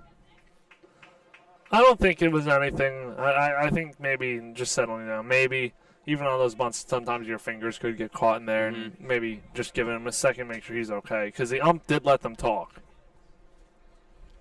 Murphy out the stretch, picks off to first. Zito is in there safely. And we saw Rank square on that again. Yeah, Rank squared. Trying to probably lay one down that third baseline. Romano's playing tight. 2 feet in the grass. Showing bunt again. The 0-1 inside and hits him. It's going to be a hit by pitch. Even though I will say if he didn't pull back, which he almost didn't, it would have been a strike. So now 2 on with no outs to start this top of the fifth for Rice. He's shaking it off, took his batting glove off. Definitely got him on the hand or on the fingers there. And now Coach McCormick's going to come out and I guess confirm with the ump that he did pull back on the bunt. But it kind of didn't look like it. It kind of looked like LaPointe saying it looks like LaPointe saying he went around. That's what I thought at first. The ump at first base says he doesn't go around, so there that goes. I don't know, man. It happened fast, but I just saw ump do the challenge signal. Looks like they're going to go to replay review for this one. And I agree. It didn't look like he pulled back. The only reason he came back was because it hit him and he jolted backwards. It kind of just felt like he left his bat there until it hit him. Now I regret writing the walk and pen on my scorecard. I should have waited. That's why I switched to pencil. And again, I forgot that they have challenges in college baseball. I don't know if it's challenges as much as it's like a review. I don't know, because it seems like Coach McCormick initiated it. Yeah. So you have to wonder, where's the, it's not like you can go, they have the New York headquarters in like football or baseball that they'll go to. But we got ESPN Plus for here. in-conference play, so that we have to have some sort of, technology. We saw the umpires go towards the Rice dugout, so it must be somewhere over there, I'm assuming. Yeah. Murphy taking some extra warm-up pitches as we await. There are If it two does umpires stand, out there. Where did the other one go? Where's the other one? Is he behind? There's two right there, and I could have sworn I saw two walk over there, the home plate and the Okay. someone else, So we don't know. We don't know yet. We don't know. We're going to have to wait for Vegas to give the call. Just chilling. During one of our breaks, I was talking to Chris, and he has never watched Eastbound and Down. It's Never. on Amazon Prime. Please, bro, you got to watch it. I mean, it's an all-time If you say show. so. It's an all. Just watch the first couple episodes, and you'll be like, "This is the funniest thing I've ever seen in my life." I think if you ask like any dude in the crowd who's at this game, obviously they're probably a baseball fan if they're at this game. I think 90% of them would be like, "Yeah, I've seen that show." This is a long review. It is tough because it's almost subjective to whatever the I'm umpire curious to see though thinks. how many angles they have here because typically the bigger the game, as the umps come back out onto the field now, He's waving. He's saying it's hit by pitch. hit by pitch. So he's gonna stay at first. I think that's one of those where they were out there for that long, so it must have not been conclusive. yeah. So you gotta just stick So with whatever the the call. call on the field is. that's Yes, what's you gonna- gotta just stick with it. Pitching coach for FAU, Jordan Tabachman, coming out to have a word with his junior starter. He's gone through 4 solid before this inning. Had 4 hits through 4 innings and 5 strikeouts. Leadoff hit and a hit by pitch. Now has runners at first and second. Little basketball news during this pitching visit. Oh no, Arkansas up 70-64, 52 seconds to go. that's not good for you, but it's not good for me. I'm not a St. John's fan. Hey. You had him going Final Four. In one of my brackets, yes. One of them. Okay. Ooh. Oh, bad foul call in my opinion. So former Florida Atlantic star guard John L. Davis looking like he's going to make another trip to the Sweet 16. Another one, as he's only visited once because they lost a horrible Northwestern team last year. year. And Boo Booey. Northwest. And they got blown out, too. Yeah. Like, they lost by, 14. It was bad. We are back, though. Johnson in the box. Murphy throws it to LaRue at second. Trying to pick him off, but not really. Just keeping him in check over keeping him in there. check. Exactly. Johnson 0 for 1 on the game. Murphy deals, shows bunt, hit pretty far back over the netting. You don't typically see that. Went over That went over the net and over the entire press box. stadium. It went out of the stadium. This continues to show that bunting's a complete lost art in baseball. Even in the majors, you just don't see people laying down bunts anymore. Showing bunt again, pulls back on the fastball in for a 1-1 count. Corners are in for FAU as Johnson's been showing bunt the last 2 pitches. Runners on first and second, Zito and Rank. Corners in, picks off to second for LaRoe. He's in there safely. Zito got back in time. Still 1-1. It's tough to see. I don't see any balls being thrown around in the FAU bullpen, but I do see someone up. I did see a ball or two get thrown as the 1-1 is push bunted to Ward at first. He fields it cleanly over to Martinez covering first for out number 1, but it advances Zito to third and Rank to second with 1 out. The 9-hole hitter Rios is coming up, batting 105 on the year, 0 for 1 tonight. I should say today. It's not night yet. Rice is knocking on the door. Can potentially tie or take the lead here in the top of the 5th. No double play ball is in effect. The only way you can really see a double play is, catching a guy. A hard line to the third maybe, steps on the bag for another one. First pitch to Rios is fouled straight back for strike 1. Or we did see a double play with Lipsy catching it in center and then getting the runner trying to tag at home. 0-1 from Murphy, kicks deals to Rios, fouled in the exact same spot for strike 2. Big spot for Murphy here. Don't want a ball in play here. While you have him 0-2, definitely go for the strikeout, even if you have to waste the pitch. Potentially a fastball high here. 0-2 off speed. It's hit deep to right field, hooking towards foul territory, and it's foul for Rios. So we're going to stay at 0-2. You saw Dewar lay it out there.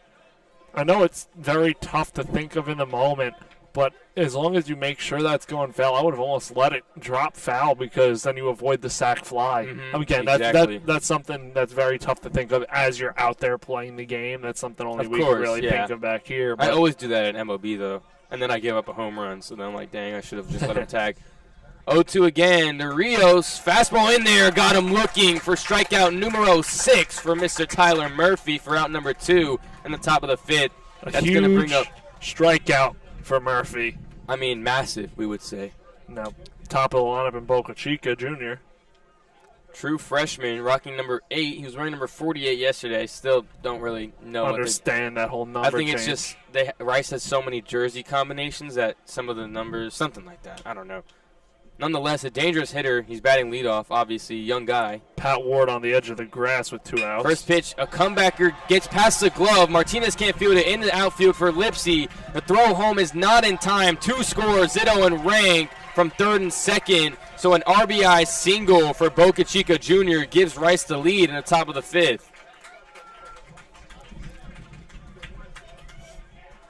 Tough one. That one was hit right up the middle. Yeah, that's the second or third time it's hit right back at Murphy. Just can't field that one. It took a weird hop over his head and got through the middle of the infield for a 2 RBI single. Gives Rice the lead 2-1. Now the lefty Robson comes up 0 for 2 on the day. Strikeout and ground out to short in his second at bat as well. Short-term memory here. That's what you got to do as a pitcher. Forget that ever happened. It's still a very close ball game. Only a 1-run deficit for Florida Atlantic. Exactly. And plenty of game time to go, only in the 5th. Murphy picked off at first for Boca Chica, who's in time. Boca Chica now 2 for 3 on the game, batting .312 on the year. First pitch to Robson, low. Good block there from LaPointe for ball 1.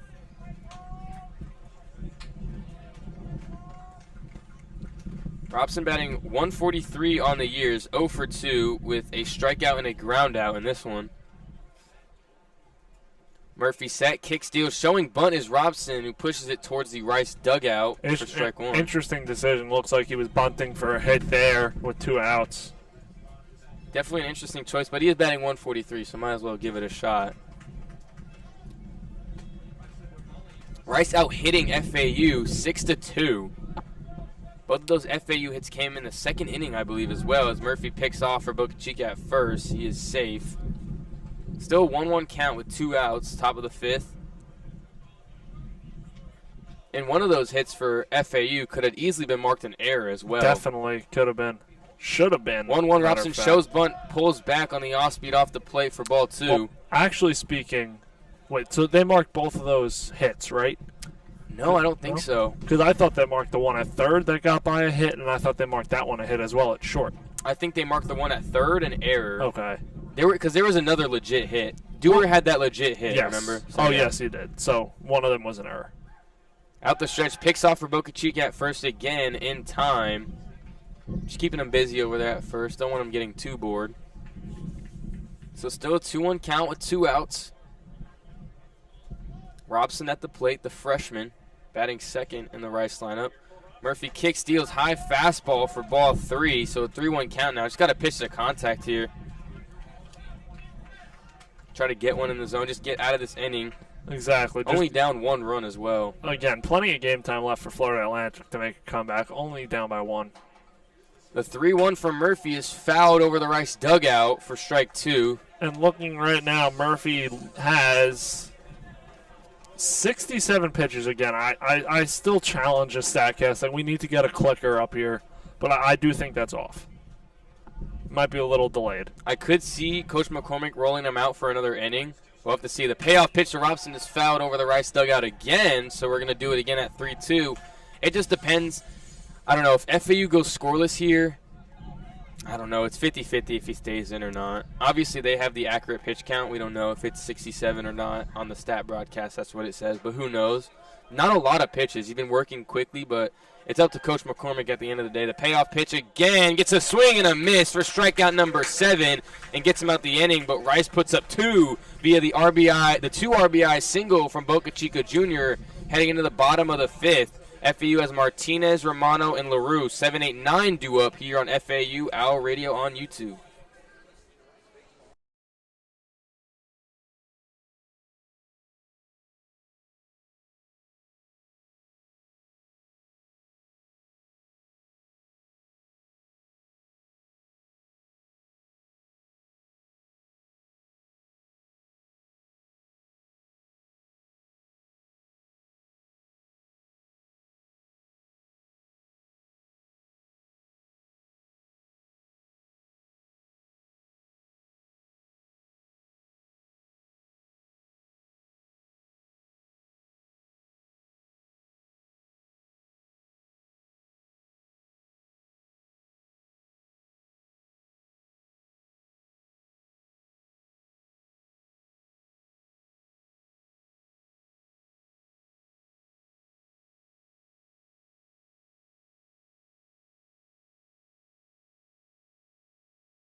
We are back on FAU Hour Radio. Brayden Pyle, joined alongside me is Chris Talt. For the bottom of the fifth, Rice put up 2 in the top of the inning.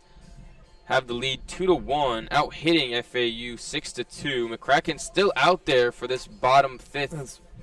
Has 57 pitches on the afternoon. John Martinez got on by a walk in his first at bat, so he'll come up. And then you have the hottest hitter in the series coming up third in Brando LaRue. Martinez, like you said, walked in the second, got stranded at second base. Has a 446 on base with a 380 average, has 30 hits and almost 80 at-bats. First pitch to Martinez, an outside fastball off the plate for ball 1. He has 13 extra base hits, added to that tally yesterday with a double. Another fastball in the 1-0 count for a ball high, 2-0. Wouldn't be surprised if we see another double here from Martinez, honestly. Exactly. Third of his hits are doubles as he smokes one to shortstop, fielded cleanly by Zito. Over to first, a little bit of a high throw, but an out nonetheless for out number 1 in the bottom of the fifth. Going to bring up number 9, playing third base today, a switch hitter, Nick Romano. Only the bottom of the fifth, plenty of time to go. Yeah. FAU just needs to see runners get out. When they create base traffic is when, I mean, like every team's dangerous when they do that, but especially FAU because they can run.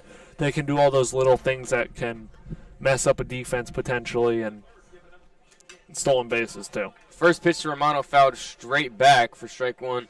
And the thing is Trey Beard allowed 1 run yesterday. Tyler Murphy today only allowing 2 so far. We don't know if he trots out there for the 6th. So, I mean, pitching's done its part as Romano hits a chopper right back to the catcher. Slide cancels and throws it over to first for the out. That's straight out of Black Ops 3. Slide canceling to field that one. Fires it over to first, bringing up the 9-0 hitter, Brando LaRue. We got to talk about the footwork there by Rank to pivot to the outside of the bag and get the out there. He was almost on the orange bag. He bailed out the catcher Rios on that. I mean, impressive plays all around by both, but great footwork by Rank at first. Rios has to have been playing COD recently because that was an insane slide cancel. First pitch to LaRue is a high fastball for ball 1. I thought that was McCracken's ball all the way. Rios just got to it faster. So it's definitely better for the catcher to try and get to those if they can, because we all know pitchers are known for overthrowing. Especially as a lefty, you'd have to throw it at turn angles. and everything like that. 1-0 was a strike for, I think it was a fastball for a strike. Makes it a 1-1 count. Shortstop. Second baseman Boca Chica shaded over to the left side of the bag on LaRue. So 3 on the left side, only 1 on the right. Kraken rocks on the mound, kick steals the 1-1 to LaRue is a ball. Makes it a 2-1 count. FAU only has 2 hits still. They haven't struck it out a lot. 2 strikeouts and 3 walks. Haven't been able to get anything going. The 2-1 to LaRue is hit into the outfield in the left center gap. It's Robson's ball, but Motley calls him off for out number 3. Headed to the top of the 6th. Florida Atlantic trails Rice 2-1. Rice has Brown, Duffield, and Motley 3-4-5 due up. The top of the 6th on FAU Hour Radio on YouTube.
We are back on FAU Hour Radio. Tyler Murphy still on the bump for this top half of the 6th inning.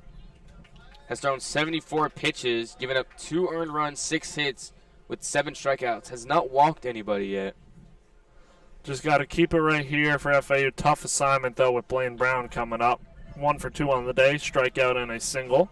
He's pounding the zone, though, with those no walks and 7 strikeouts. First pitch to Brown, fastball low, catches that part of the zone for strike 1. So it's not like he's walking a bunch of guys and then giving up hits. It's just Rice is hitting them. And he's only given up 6 hits, 2 runs.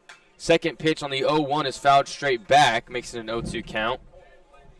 This would be big here, being able to get Brown out quickly, especially with that pitch count climbing. Duffield and Motley are going to follow him up.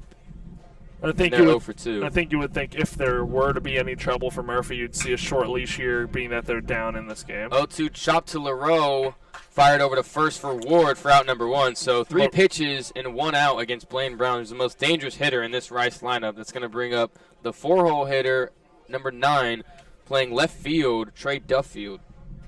Hit right into the shift on that one. LaRue was actually shaded over to the right of the second base bag and fielded that one cleanly and got the out. Duffield playing right field, not left field. My apologies. Murphy on the bump, kick steals. First pitch to Duffield is a great slider in there for strike 1. 0-1 count. Good pitch there by Murphy to get ahead. 0-1 with 1 out. The 0-1 is hit over the netting on the first base line for strike 2. Good crowd filed in here. Look at the right field berm. A lot of families here today. 0-2 from Murphy. Kick steals, fastball outside just off the plate for ball 1. Trying to paint that one like Picasso, get him looking maybe. Duffield not having any part of that as he missed the spot a little bit. 1-2 Murphy, kick steals inside, fastball taken for ball 2. Makes the 2-2 count.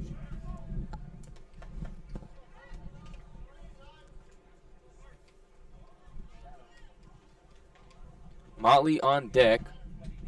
Duffield at the plate. The 2-2 from Murphy. Fastball just off the plate for ball 3. I'm not sure where that one missed. Looked like it was perfectly on that outside and low corner. It looked like it had the height just off from here, it looked like. Payoff pitch from Murphy to Duffield. Gets a swing and a miss. Pulled the strings on the changeup for strikeout number 8 for Ty Murphy. It's going to bring up number 21 center fielder Tobias Motley, who's 0 for 2. He's grounded into 1 double play and a ground out in the second. Too short. He's grounded out to short technically Two twice. times. Yep. First pitch from Murphy is a changeup low for ball 1. We don't have the percentages of how many pitches, fastball, changeup, slider. But it's probably 30% for each. So he drops a slider in there for strike 1. He's sporting the long hair. Want to know who it reminds me of? And he's playing Lawrence center Butler. field, too. That, and who I was also going to say, although he's a righty. Smoked over to third. Romano, quick pick at third. Fires over to Ward at first. Amazing glove work from Nick Romano for out number 3. Murphy has a clean top of the 6th. We're ahead of the bottom of the inning, where FAU has the top of the order. 1, 2, 3. Lipsy, Dewar, and Ward when we are back on FAU Hour Radio on YouTube.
We are back on FAU Hour Radio. Pitcher J.D. McCracken still on the mound. He's had a solid 5 innings of work, only allowing 1 run that came in the bottom of the second, allowing only 2 hits. He's given up 3 walks and has 2 strikeouts. I'm feeling Marshall Lipsy getting on here.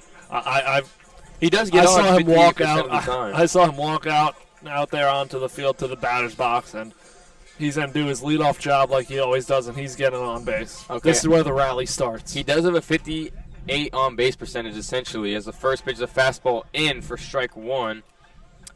581 on base, meaning he gets on base 58% of the time, essentially. And he hits 690 leading off as he squares, pulls back as it was a fastball outside. Straight to the backstop for ball 1. 1-1 count. 690 batting average when you're hitting leadoff is pretty insane. Very. 1-1 to Lipsy is hit to left field, slicing in, and a diving play from left fielder Robson for out number 1. Just tough luck on Lipsy there. I thought that ball was going to get down. It was definitely tailing away. The wind killed that one as we have a slight breeze out to right. Well, I mean, I think a breeze in would have definitely helped that, as it was just kind of a bloop or in the left field. Correct. Robson actually playing pretty far back over there in left field as well. It's going to bring up the 2-0 hitter, Jake Dewars, 1 for 1. This is one of FAU's 2 hits on the afternoon. Has a single and a walk. His first pitch swinging, smokes a ground ball back up the middle for a 1-out hit. Jake Dewar having himself a day, 2 for 2, 2 singles and a walk so far. It's going to bring up Patrick Ward. He's coming off a great game yesterday. He's 0 for 2 today.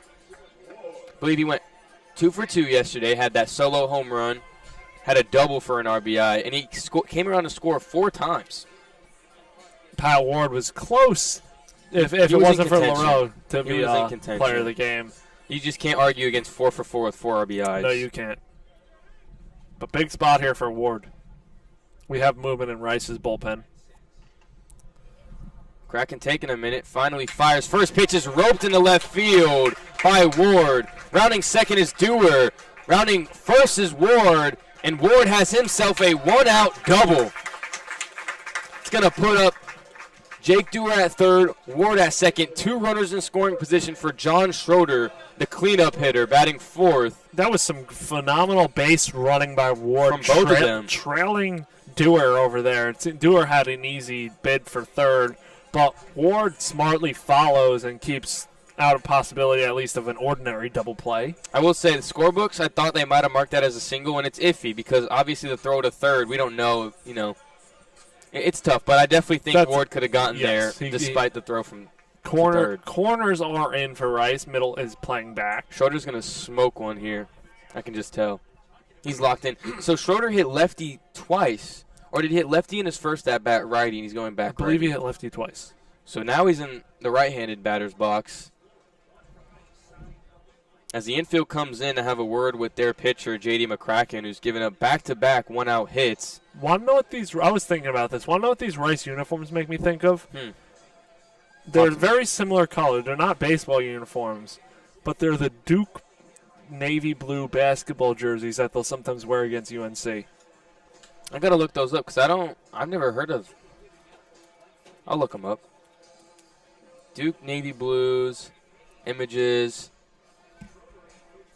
I see it. I do see it. Like with the R and the for Rice and the D for Duke.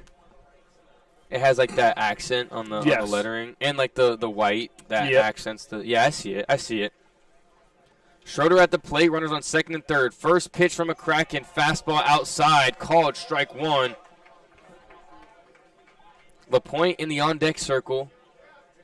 Schroeder in the box, who's 0 for 2 today. Won AAC Player of the Week last week. Hasn't gotten a hit yet. His 2 game in this series so far is swinging strike for strike number 2. Big spot for him, the senior who you typically can count on in this lineup. He has the experience, and it's a big spot, something he's very familiar with here. He's 0 for 7 so far in the series. The 0-2 to Schroeder, a high fastball for ball 1, takes that one with ease. Won the Golden Sombrero yesterday, had 4 strikeouts. in his 0 for 5 performance. He can make everybody forget about that real quickly with a big hit here. He sure can. McCracken is set.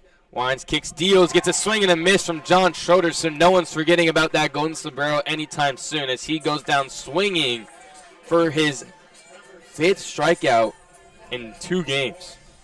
Maybe his 6th. I'm not sure if he struck out earlier in this game, but that's going to bring up Dylan LaPointe, the 5-hole hitter, trying to bring in these runners from 2nd and 3rd.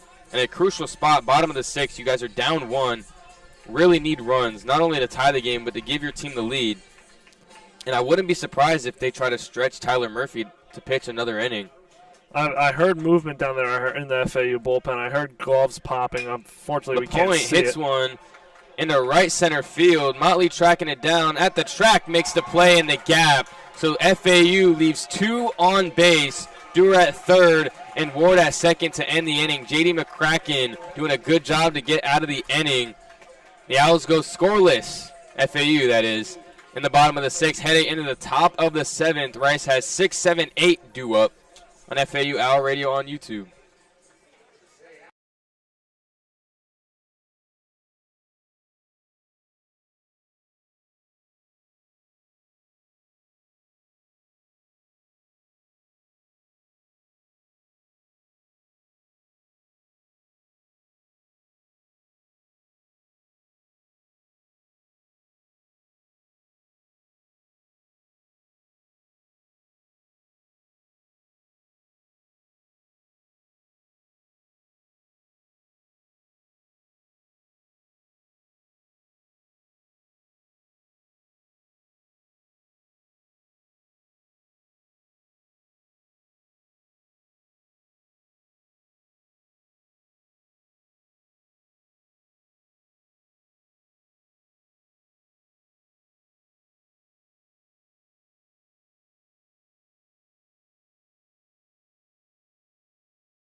And welcome back to FAU Owl Radio. Florida Atlantic trails this one 2-1 as we enter the top half of the 7th inning. And pitching change for FAU, Zach Kilby, the lefty, comes in.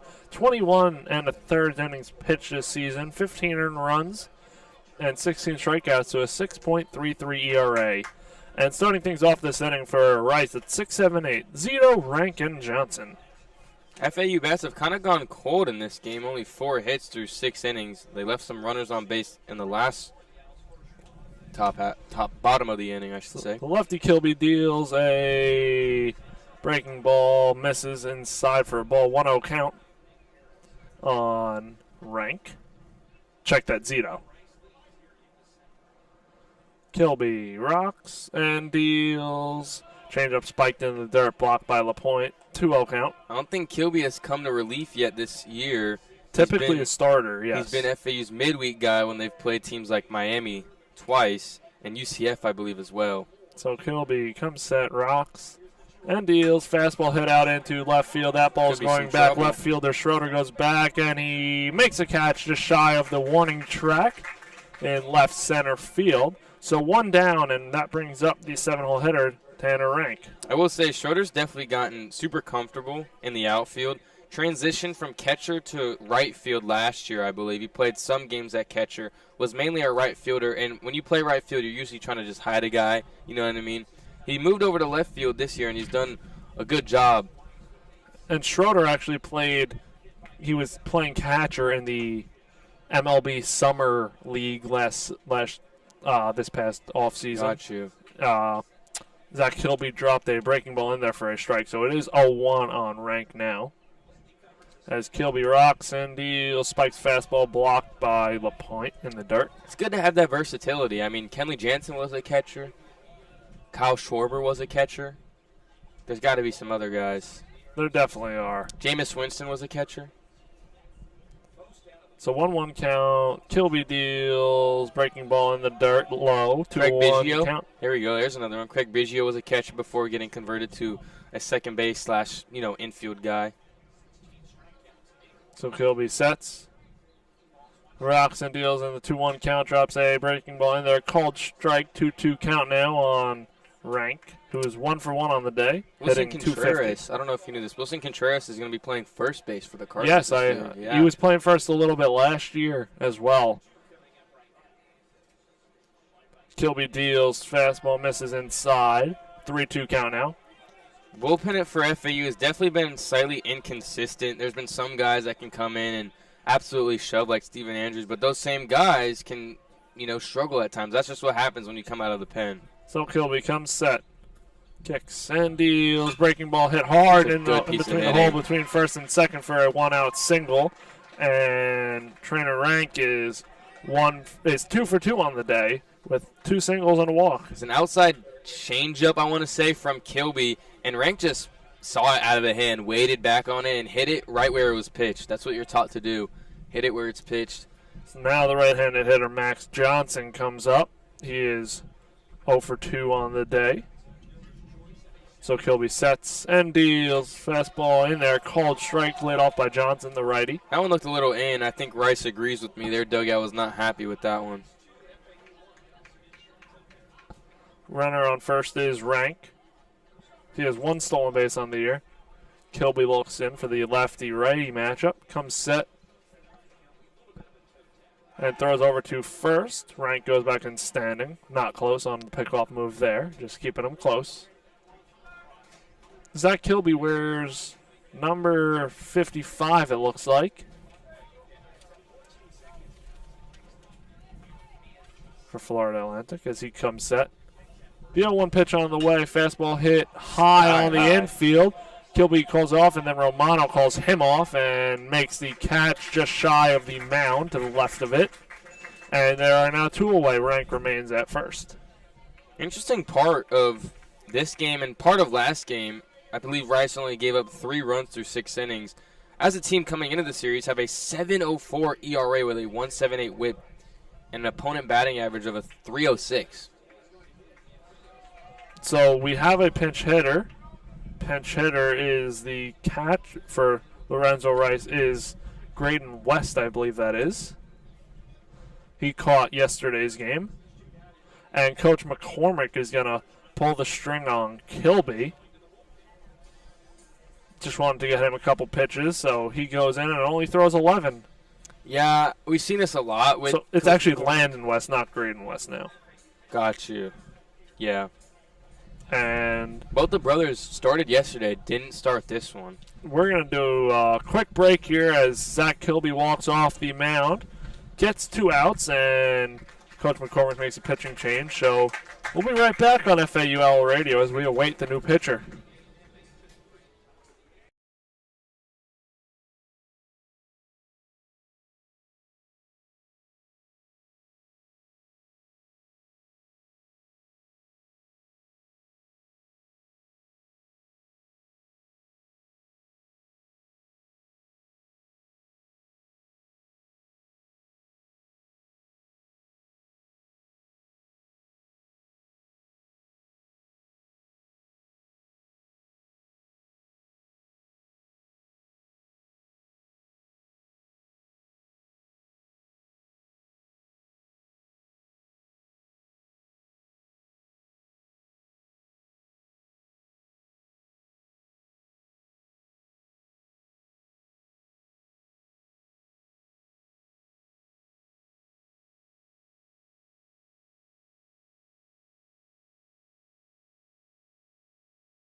And welcome back to Florida Atlantic Owl Radio.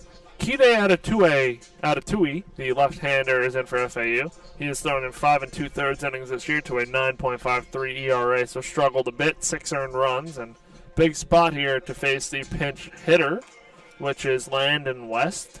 He caught last night's game, so a lefty-righty matchup. His trainer Rank remains on first base, and we are all good to go here. You were mentioning during break they, took Kilby out, who's obviously a lefty, to bring in another lefty to face a righty. Pinch hitter righty, too. So it's definitely interesting, but hopefully it pays off here for Florida Atlantic and Coach McCormick. But we're good to go. Atatue is on the rubber.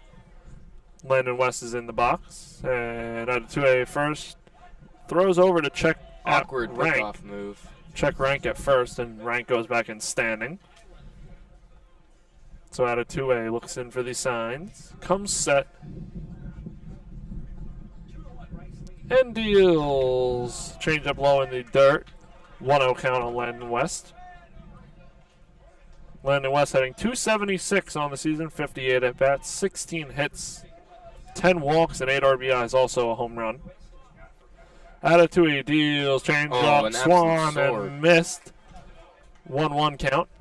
It is tough coming out to relieve when you're trailing in a game, especially knowing that every run just makes it harder and harder for your offense. Yes, it is. So Atatue comes set again. Looks over at first and deals a 1-1 pitch. Ball gets away from the point in the dirt, and Rank heads over to second. That's going to be a passed ball. Got to get in front of that one. I know it's tough, but now looks like he almost just lost it. Yeah, I think he thought it was in front of him. I think he thought he might have gloved it. Yeah, he gloved it, and it just didn't. He didn't glove it. So now 2-1 count. Landon West stands back in. Rank is over at second now.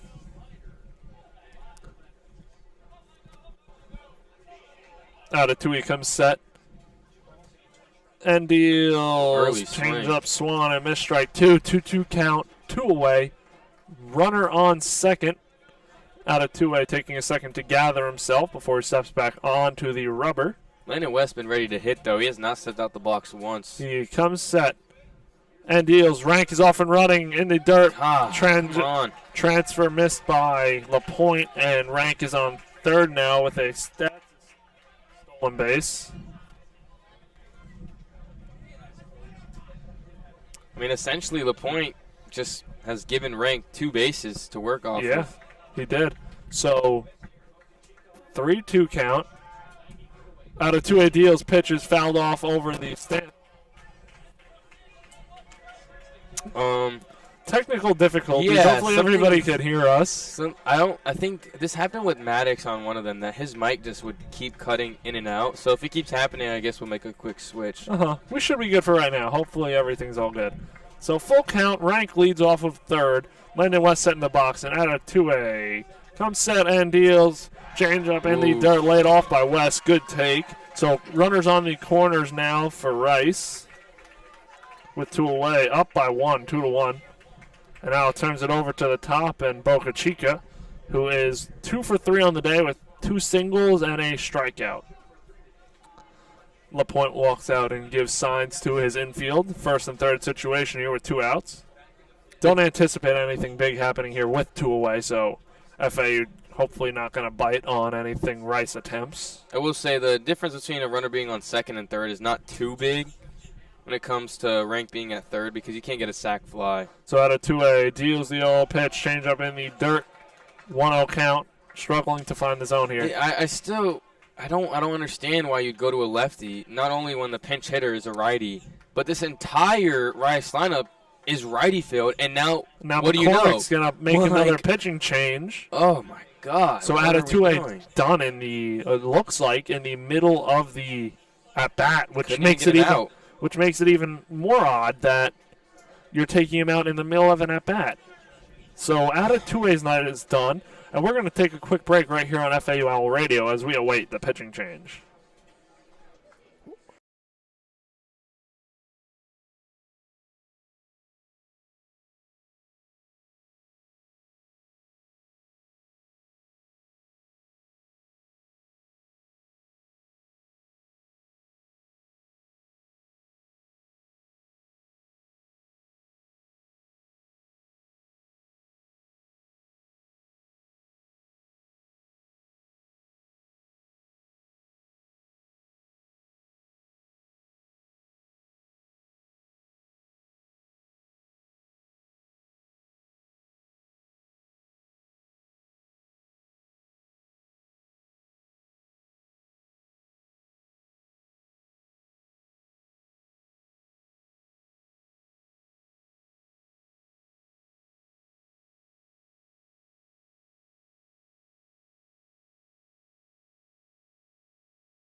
And welcome back to FAUL Radio.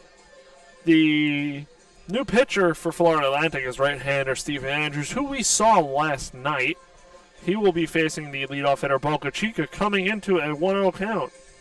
Yeah, McCormick just, like we were saying during break, doesn't really have his bullpen down. I mean, he has his setup and closer, vice versa with Martzoff and Bollinger. They usually come out in the 8th, 9th. But, I mean, we've seen Kide come in later in the game, like in the 8th. We've seen Kilby start games. It's just puzzling. And then you bring in back-to-back lefties to face a righty-heavy lineup, and then you finally bring in a righty.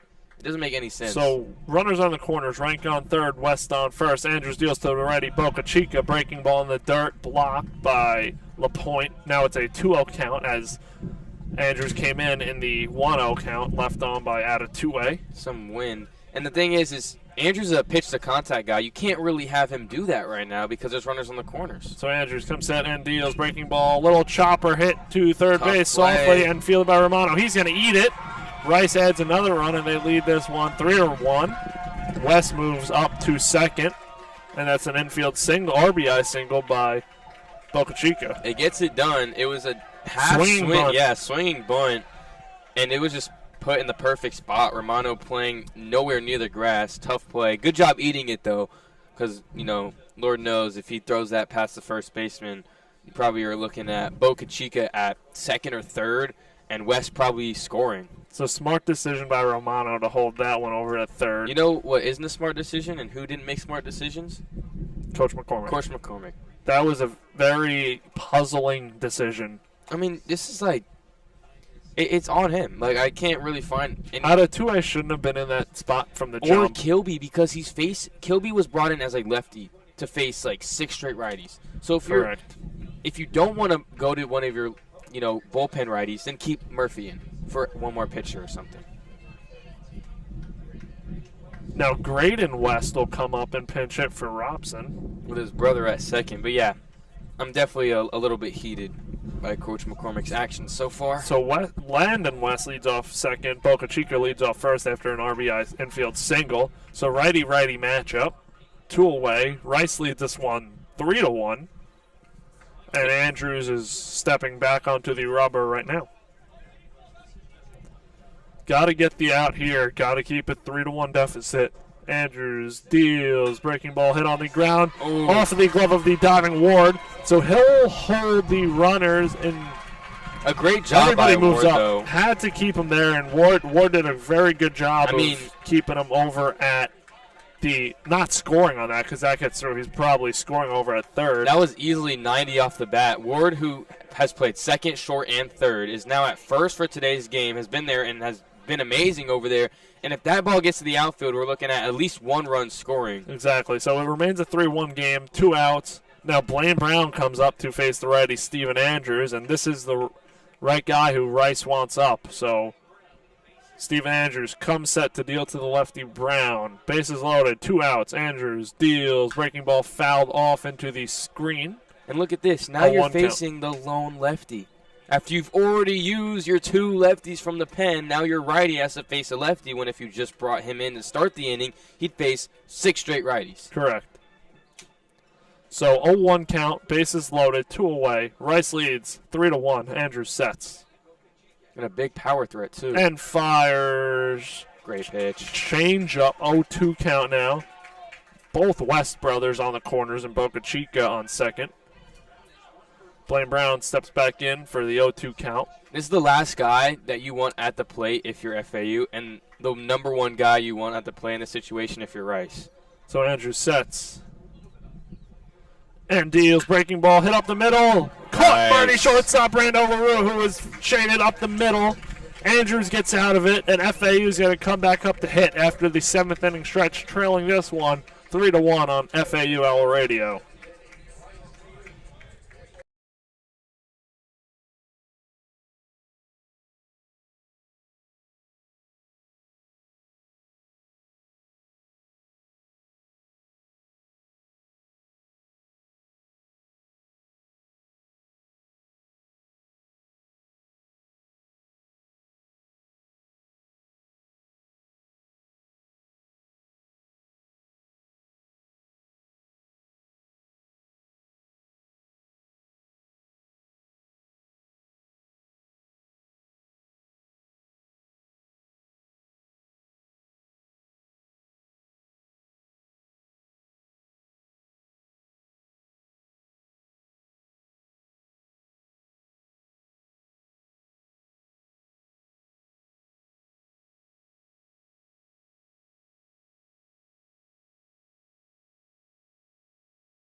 And welcome back to FAU Radio. 6-7-8 for Florida Atlantic in this setting. Aiden Garcia, John Martinez, Nick Romano as FAU trails by 2.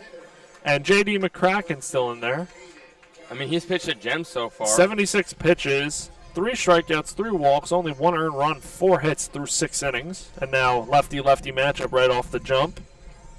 He's definitely pitching to contact. FAU has made some, good swings, hard contact. It's just fine gloves.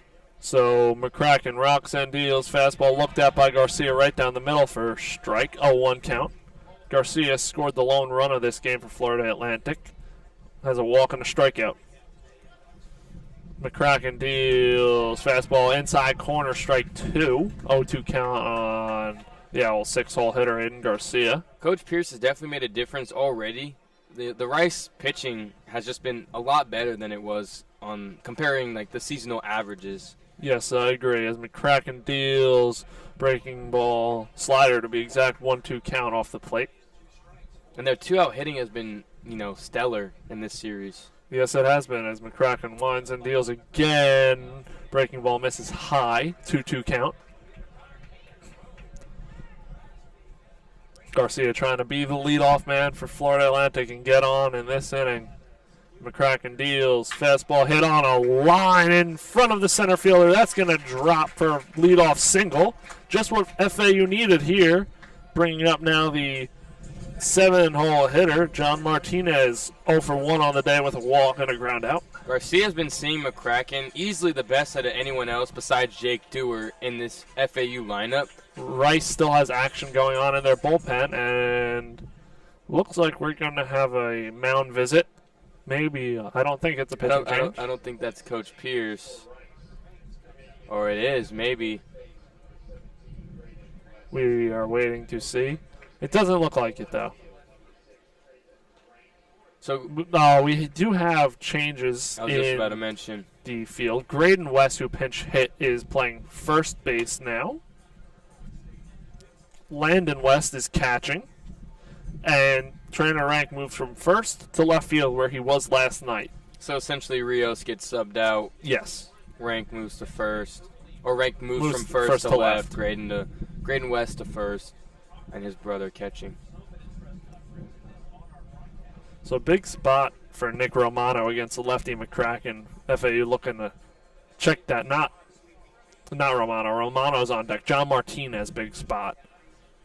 Martinez, redshirt freshman, transferred from the University of Florida, and he's made a big impact already on the year, batting .375, 10-16 OPS. With runners on base, he's hitting .391, and 80 at-bats, he has 30 hits. And they are going to pull McCracken. So we're going to go to a break here on FAU Radio as Rice makes their first pitching change of the afternoon.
And welcome back to FAU Owl Radio. The new pitcher is Garrett Stratton. Comes in 15 innings pitched to a 6.60 ERA, 11 earned runs, 13 strikeouts, and 9 walks.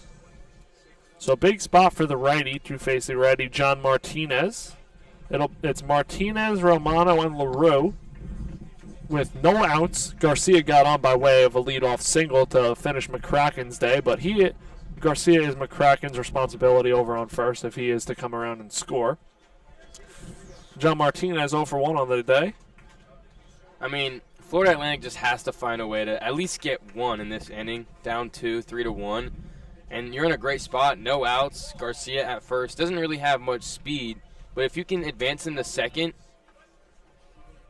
you're definitely in contention for getting some runs up on the board. Yes, you are. So Stratton is ready as he steps onto the rubber to face the righty second baseman John Martinez. Garcia leads off of first, and Stratton ready to go. He deals fastball, catches outside corner, a 1 count on John Martinez. Usually when a guy's wild in warm-ups, like Stratton was, he starts pitching, actually, and then he just starts darting everything. So 0-1 count. Stratton comes set. And deals breaking ball off the plate, laid off by Martinez. Great take. 1-1 count. After seeing a fastball outside, too, you see a breaking pitch break off of that same tunnel. Middle infield playing double play depth. Third baseman Johnson way off of the bag. So line is open for Martinez. Stratton sets in, deals, breaking ball again in there, cold strike looking, 1-2 count. Great pitch from Stratton there. Heading the count now 1-2. Martinez has to shorten up here, but he's a good 2-strike hitter. Yes, he is. So 1-2 count. Garcia still leads off of first. Nobody out. Stratton kicks in, deals, breaking ball swung and missed in the dirt by Martinez, so he's down swinging, bringing up the third baseman Nick Romano, who is 0 for 2 on the day and reached on an error. Garcia still at first. Righty-lefty matchup now. 14th strikeout on the year for Stratton, so he's definitely used to being able to get guys to swing and miss. He's getting up 17 hits on the year through 15 1/3 innings pitched. So righty-lefty. Stratton looks in, comes set. Wheels and deals, drops a breaking ball in there for a strike, 0-1 count. First pitch breaking ball, tough to see from Romano. Stratton commanding it well so far, throwing it right where he wants to. Stratton comes set again. And deals the 0-1 pitch, fastball swung on to the backstop, 0-2 count. Now Romano goes into fighting mode here, down 0-2 in the count. We're down to the last 8 outs. I mean, like I said, you're kind of running out of time here to put runs on the board. And that's if the lead stays at 2 for Rice. You'd like to at least get one back this inning. So Stratton sets. And deals the 0-2 pitch. Fastball just misses high. 1-2 count on Nick Romano. It's a major league take there, especially in a 2-strike count. Very good discipline knowing the zone. Yeah, being able to leave that is very impressive. So 1-2. Stratton sets. He fires. Breaking ball, swung and miss, strike 3. 2 down for Florida Atlantic. LaRue now comes up. Just out in front of that breaking ball. Wasn't patient enough to sit back on it. A big swing, too, from Romano, but FAU needs a hero. And could it be Brando LaRue, who's coming off a 4-for-4 game yesterday, is 0 for 2 in this one. So LaRue will step in for the righty-righty matchup. Garcia remains on first after the leadoff single, which ended McCracken's day. Stratton sets. Winds and deals, drops a breaking ball inside corner, called strike. LaRue doesn't like it, shakes his head. 0-1 count. I mean, nonetheless, Stratton has absolute command of all of his pitches. He definitely does right now. Stratton sets. And deals, breaking ball ripped right at the third baseman, who leaps in the air, makes the catch. Johnson makes a catch. LaRue hit that one hard. And we're going to head to the top half of the 8th inning. Florida Atlantic still trails this one 3-1.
Welcome back to FAU Owl Radio. Brayden, Pyle, joined alongside me is Chris Talt, a new pitcher for Florida Atlantic. Number 32, Carter Holges, has a 3.68 ERA coming in this one with 7 1/3 innings pitched. Leading off for Rice is the outfielder, Trey Duffield.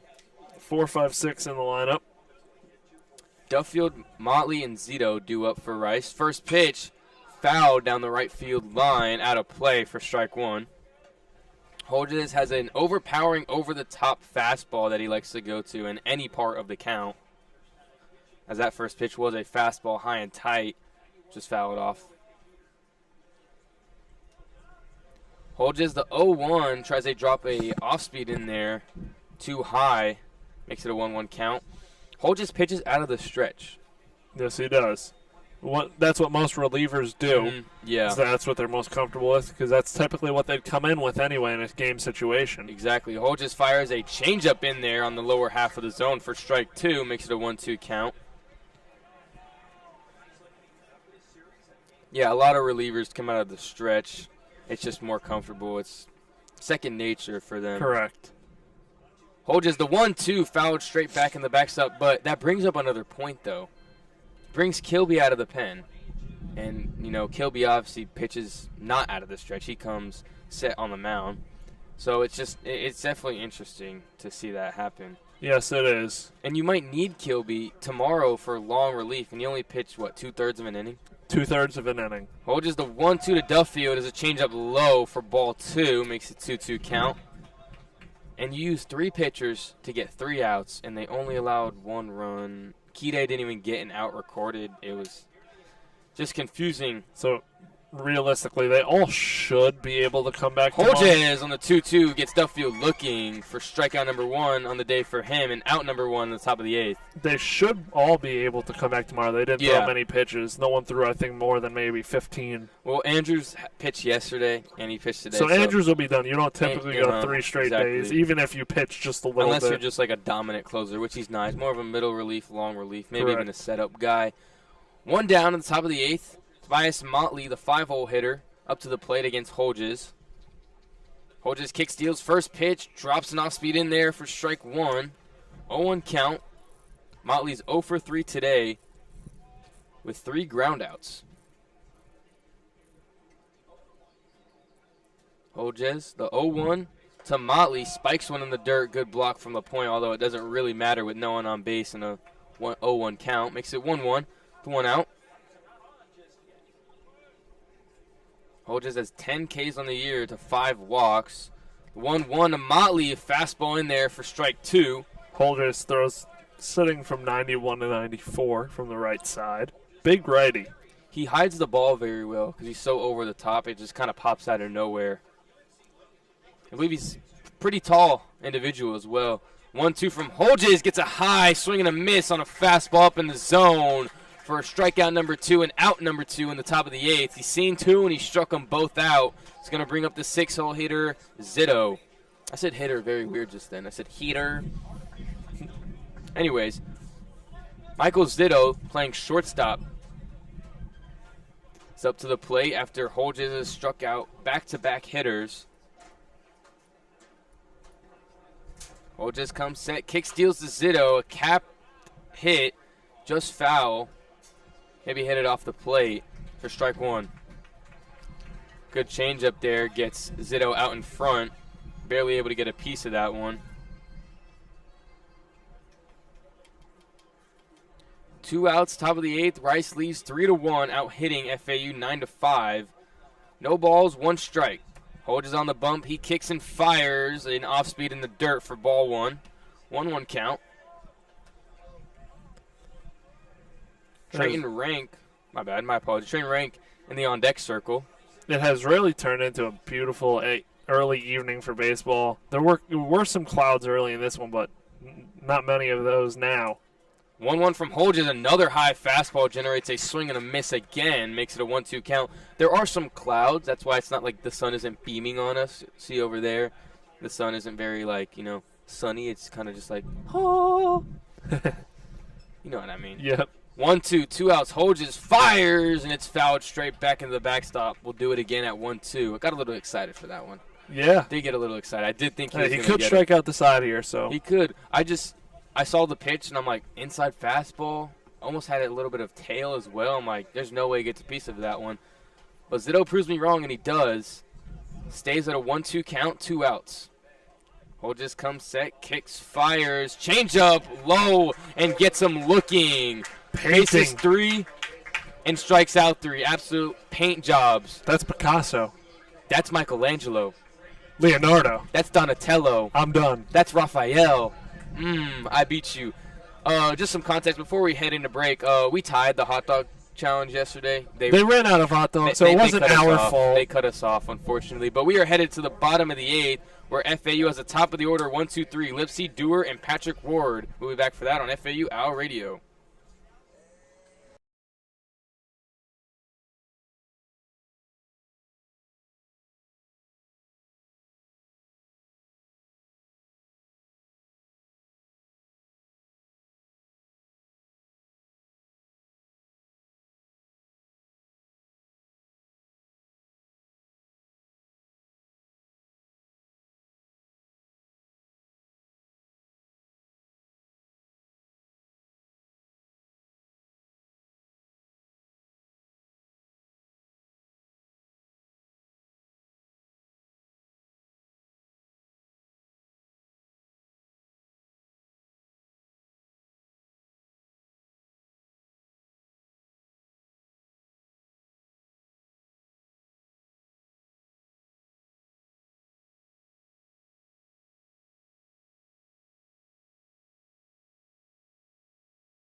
We are back on FAU Owl Radio. Garrett Stratton still on the bump, relieving the starter McCracken for Rice. Leading off is the leadoff hitter for FAU, Marshall Lipsy. 0 for 3 on the day. He's lined out and flew out twice, all to the outfielders. Do you smell that? I smell some runs coming. You know what? That's crazy because I did get this aroma from it came from the FAU dugout, and it almost said 8 spot in the bottom of the 8th. That would be a crazy prediction. 2 grand slams, one by Schroeder. Okay, now that prediction is just getting out of hand. Okay. You should have stopped at the 8. Let's get a run here first, though. Yeah, let's start with 1. Rice leading FAU 3-1. Lipsy 0 for 3, 2 flyouts to left and a line out to right. I mean, looking to get off the schneid here. He's an on-base machine. He really needs to get on base here. He can easily turn a walk into basically a double because he's a stolen base threat for sure. First pitch to Lipsy. First pitch swinging. Rope down the line. Past the first baseman's glove. He's rounding first, and he halts at first, so a lead-off single. First pitch he sees, he ropes it down the line. And that's going to bring up Jake Dewar, who's 2 for 2 on the day. So there we go. Lead off man on. Lead off man on. That's exactly what it does. I'm quoting Jaylen Brown, don't let us get 1. Don't let us get 1. When you're down 10, don't let us get 1. When you're down 3-1, don't let us get 1. Come on. Don't let FAU get 1, because 1 turns to 2. 2 turns to 4. Especially with this lineup. Especially. And you're starting off with one of the best hitters in the nation as well. And then you're facing another top hitter in the country who, coming into the series, I believe, was 4th in D1 in hits. Yes, he was. Very, very impressive, and I'm sure he's probably top 5 in average as well. He's definitely have to check on that. The best hitter in the conference, in my opinion. There's no doubt. All around, too. First pitch to Dewar. Fastball in there for strike 1. Dewar looks at it go by. Lipsy, a stolen base threat, like I said. He has 10 stolen bases, been caught twice. He scored 22 runs as well on the year. Stratton kick steals the 0-1 to Dewar. Another fastball high and away. Get called. Strike 2. So Dewar down the count early here, 0-2. Going to have to fight. At the very least, you got to move Lipsy over here. I will say, a lot of 0-2 pitches. I'm not sure what Stratton does usually, but it's a waste pitch. You try to get him to chase. I wouldn't mind seeing Lipsy try to steal here, knowing that. 0-2 from Stratton was a fastball, and it was almost kind of like a pitch out, so I'm glad I was wrong, and Lipsy did not go. Makes it a 1-2 count. I mean, if he went, that was perfect conditions for the catcher West to throw him out at second.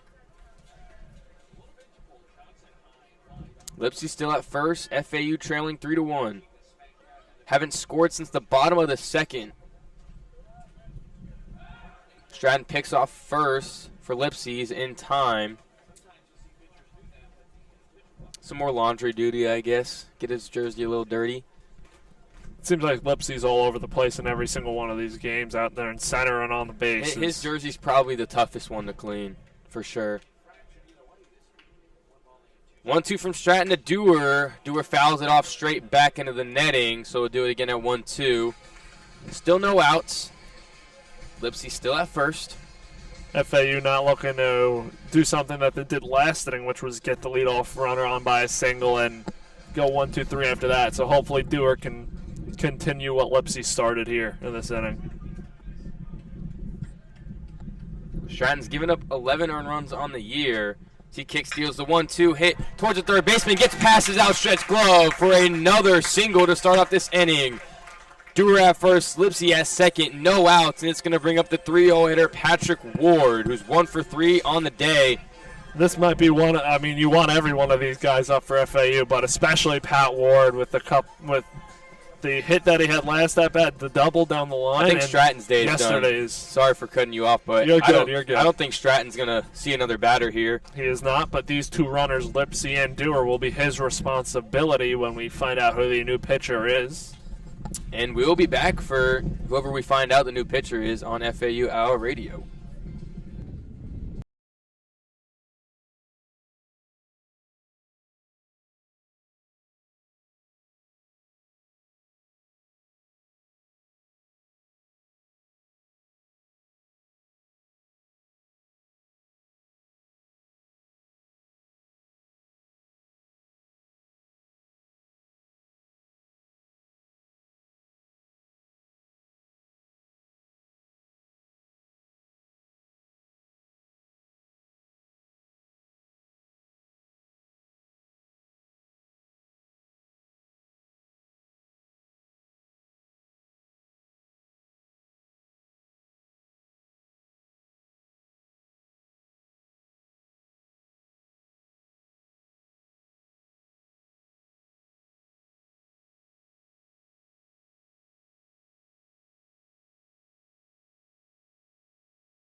So, false alarm, no pitching change for Rice. An insanely long mound visit by the manager of Rice, David Pierce.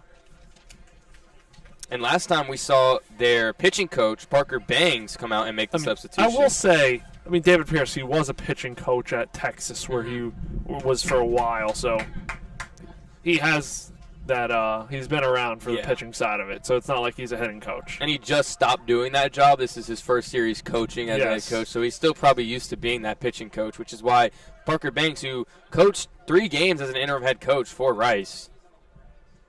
First pitch to Ward, off speed, dropped in there. He looks at it for a strike. So Parker Banks had that sort of experience going out and making the substitutions or whatnot. Coach Pierce probably just trying to get in the flow of things. He's used to being a pitching coach. Runners on second and first. Stratton kick steals to Ward. It's hit sky high in the shallow, not even center field, towards the second baseman in the infield as he makes the play for out number 1. The wind definitely got a hold of that one. Looked like it was going towards center field, kind of tails over to the second baseman, Boca Chica, who makes the play. Going to bring up John Schroeder, who's 0 for his last 8. Now he's going to hit from the left side against the righty Stratton. He's gone, was it lefty-lefty, righty-lefty? I believe so. Even against the starter, who was a lefty, he went lefty twice. Then he switched it up going righty. He did have a hot shot, I believe, to the third baseman, Johnson. Just made a good play in his last at-bat. FAU really needs these runs here, though. Runners on second and first. Kick steals. Schroeder hits one high to right field. It's not going to have the lift, but it should advance Lipsy to third, and it does. Lipsy goes to third, and Dewar stays at first with 2 outs. Runners on the corners for Dylan LaPointe. For a second, I thought potentially, that, had some lift, but it kind of died midway through. Definitely had the height, just not enough pop behind it. Big spot here for LaPointe. Got to get 1 here. I mean, they're running out of opportunities. They've left 5 on base already. 1 run off 7 hits. Coming into this game, they were very efficient. Yesterday, they had 9 runs off 10 hits. LaPointe definitely can swing it. 3 home runs. Interesting technical difficulties. First pitch swinging, hits it foul out of play over the FAU dugout. Hit something back there. Heard a loud. Not sure what's going on with the mics. It's a little bit weird. It is. I don't know.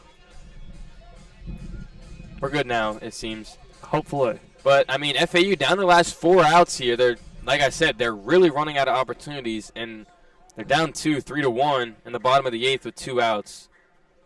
The 0-1 from Stratton to LaPointe. A fastball in there for strike 2. 0-2 count now for LaPointe. Got to protect, got to battle in the situation. Stratton up to 19 pitches. 0-2 count, runners on the corners.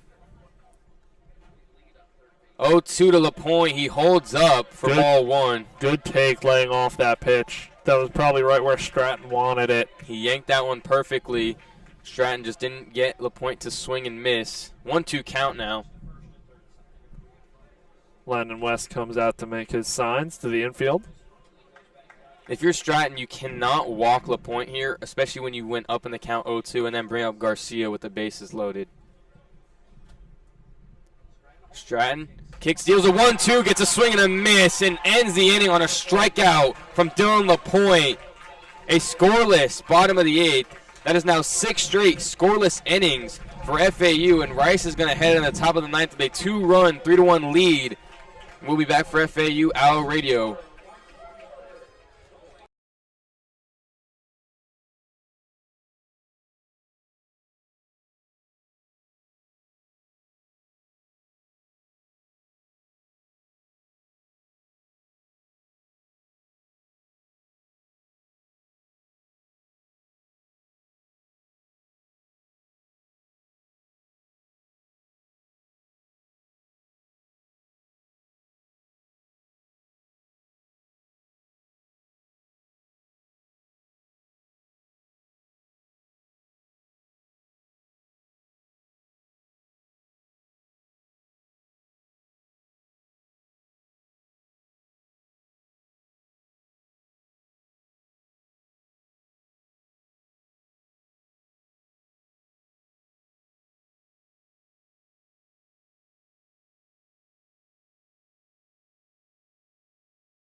And welcome back to FAUL Radio. Carter Holgis still in there facing the 6-hole hitter, Rank. Then we have, check that, the 7-hole hitter, Rank, 8 Johnson, 9 West. Landon West, the younger brother of Brayden West, I believe. Yep.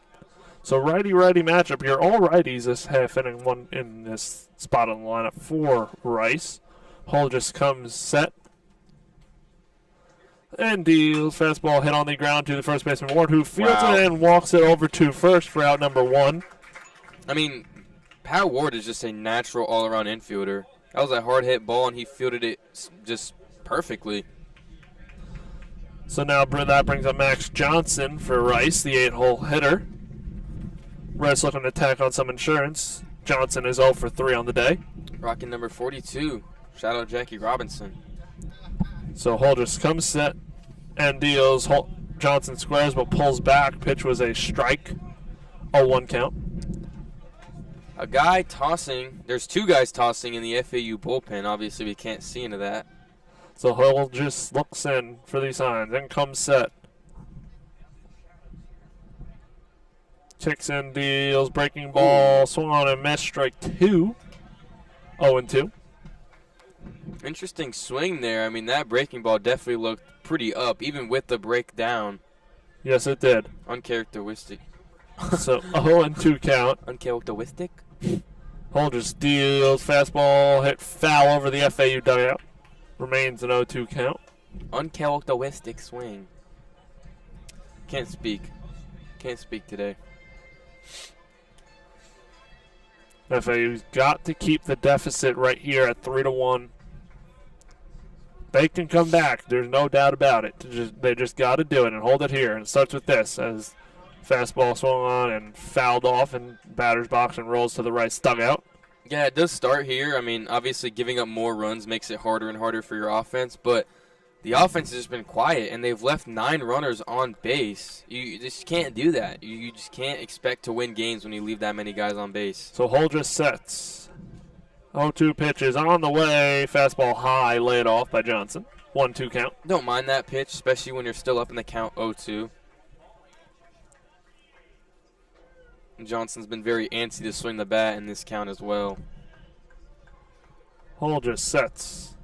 And fires. Fastball hit on the ground to the shortstop, LaRue, who fields, fires, crossbody throw, and Johnson beats it out for an infield single. Nothing you could do about that one. Just hit perfectly for Johnson. Romano was playing a little bit in. If he played a little bit back, probably would have had a better chance at fielding it. Especially with the angle of not having to throw crossbody like LaRue did.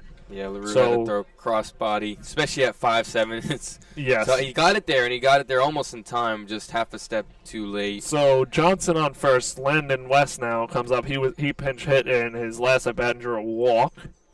So runner on first, 1 out. Holgis sets. Righty matchup. And deals. Fastball hit hard through between third and short and has himself a single. 2 hops, John Schroeder in left. Back-to-back 1-out singles for Rice, and that turns it over to the top of the lineup in Boca Chica, who is 3 for 4 with 3 singles and a strikeout. So now it's a huge spot for Carter Holgis, who's trying to hold it right here for FAU. Holgis struck out the 3 batters he faced in the top of the 8th, has now given up 2 1-out hits. And even the one to Ward was pretty hard hit too. Yeah, exactly. That's the type of stuff you see, and then you make a call to the pen. But, McCormick doesn't really agree with me. Johnson on second, West on first. Holgis deals, breaking ball off the plate. Boca Chica laid off, 1-0 count. Yeah, Shadows 7-11 on the hits. Shadows starting to come into play a little bit here on the infield. Outfield, right field's shaded for the most part. Holgis deals a 1-0 fastball hit up onto high on the infield. It's got backspin. Romano calls it off, and LaPointe ends up with the ball as he doesn't even really have to move on that one. Romano is charging in, but LaPointe catches it right on home plate for out number 2. Yeah, Romano was coming in and called for it. LaPointe called him off last second. So 2 away, bringing up Brayden West now. I do want to mention this Yeah, really quick. Sorry for interrupting again, but FAU has a lot of new faces, so it's very interesting to see how they've gelled over the season. Obviously, off to a great 18-4 start. And again, another thing with this Florida Atlantic team, it's a young team. Other than Schroeder, a lot of these guys are going to be around, hopefully. Yeah. There's some juniors that pitch, like Tyler Murphy is a junior, and some guys in the bullpen as well are upperclassmen. But, yeah, you're right. So Holger steals, breaking ball, catches the outside corner, strike 1, 0-1 count now with 2 outs on Brayden West. I know Jake Millen is also a senior as well. He's not in the lineup. Yes. And LaRue is also a senior. So Carter Holgis comes set. Kicks and deals. Fastball in the dirt. Blocked by LaPointe. 1-1 count now. But FAU has like the perfect mix of upperclassmen and younger classmen. Exactly. Yes, they do. LaPointe catching is a sophomore. Boylston, I talk about him a lot. He hasn't played in this series, but he's a true freshman. He's been great. James Littman pitching tomorrow. He's a true freshman as well. John Martinez, a redshirt freshman. So Holger steals the 1-1 pitch. Fastball picked by LaPointe. 2-1 count now. Brayden West had himself a pinch hit single in the first inning. My bad, in the 7th inning. And guys like Garcia and Lipsy, if they wanted to, could play 4 years. Obviously, that's like not probably going to happen because of the new JUCO rule, where if you play JUCO, you have 4 years of Division I eligibility. Lipsy obviously coming from Blinn College, Garcia coming from Golden West College. And Bollinger also came from a JUCO in Texas as well. I'm forgetting the name of it right now, but he played against. I was talking to Marshall in one of my classes, and he played against MJ in their JUCO league in Texas. We have a mound visit to calm down Holgis with JUCO's, 2-1 count. JUCO's in the South, especially like in the Southeast, they don't very play. Legit. Texas and Florida, some of those JUCO teams, and there's some in California. Golden West is one of their really good JUCO. I mean, those teams could wipe the floor with some Division I teams, and I'm not 100%. over-exaggerating. Even some high-end D2s. I think Tampa has a shot at beating a majority of Division I teams. Oh, there's no doubt. So mound visit is on. Holgis back on the rubber in a 2-1 count against Brayden West. Comes set and deals a 2-1 pitch. Fastball swung on and missed, strike 2. So 2-2 count, 2 outs. Runners on first and second, and FAU trails by 2. Honestly, hot take, I think Holgis should just go right back to that high fastball here. 2-2 count. Brayden West was late on that one, so see what Holgis decides on the 2-2 pitch. Sets and deals. Fastball low in the dirt. 3-2 count now. He might have called for it. I mean, he might have just yanked it too far down. Because I'm not sure where else you want a fastball to be in that scenario besides right back where you just threw it for a swing and a miss. Correct. So full count pitch. Holgis sets. Pickoff move over to second, and Johnson dives back in safe. LaRue applied the tag. So Holgis now steps back onto the rubber.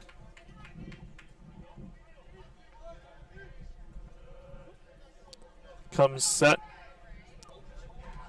Delivers the payoff pitch. Fastball hit on a blooper to shortstop LaRue, who fields. Fires over to first for the out. So 3 outs. FAU coming back up to hit. They have work to do. Down 3-1. And when we come back, we will find out if FAU has a rally in their bones.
And welcome back to FAU Radio. Chris Talt joined alongside Brayden Pyle. FAU trails this one 3-1 as we head to the bottom of the 9th inning. And leading things off will be Aiden Garcia, John Martinez, Nick Romano, and if anybody gets on, Brando LaRue. Yeah, I mean, they're down to the last 3 outs, trailing 3-1. And they've left so many runners on base. They're 3 for 15 with runners on, 1 for 8 with runners in scoring position. And Rice has just not been as bad as at FAU. And also, Garrett Stratton's still out there for Rice. Rice hitting 5 for 14 with runners on and 3 for 8 with runners in scoring position. They have the same amount of opportunities with runners in scoring position. They have 2 more hits than FAU, and that resulted in the 2 extra runs that Rice has scored.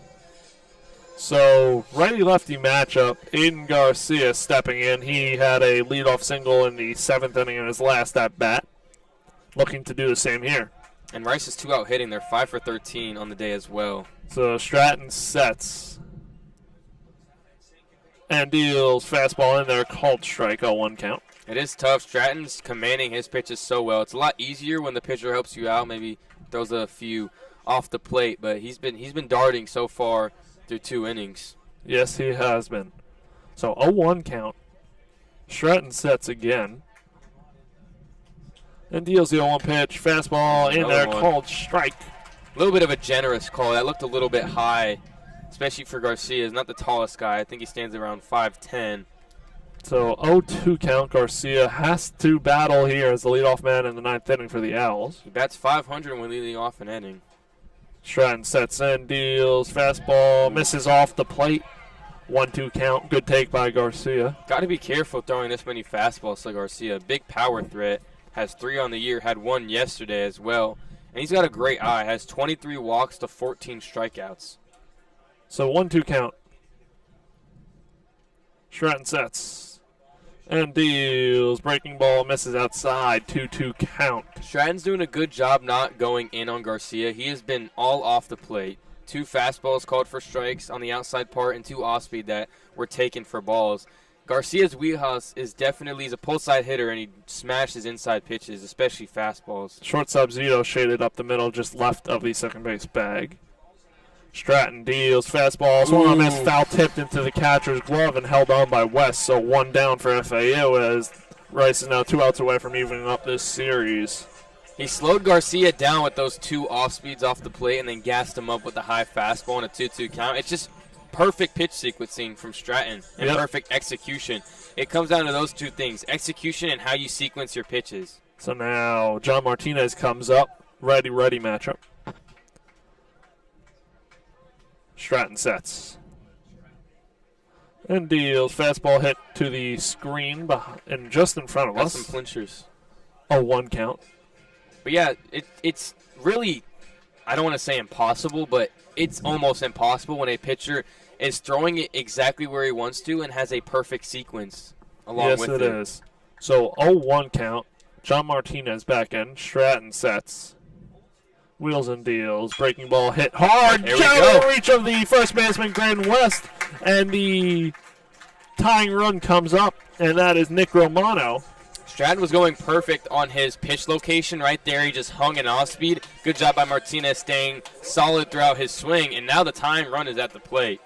Rice has action in their bullpen. Switch hitter Nick Romano stands in as the game-tying run potentially if he can go yard here.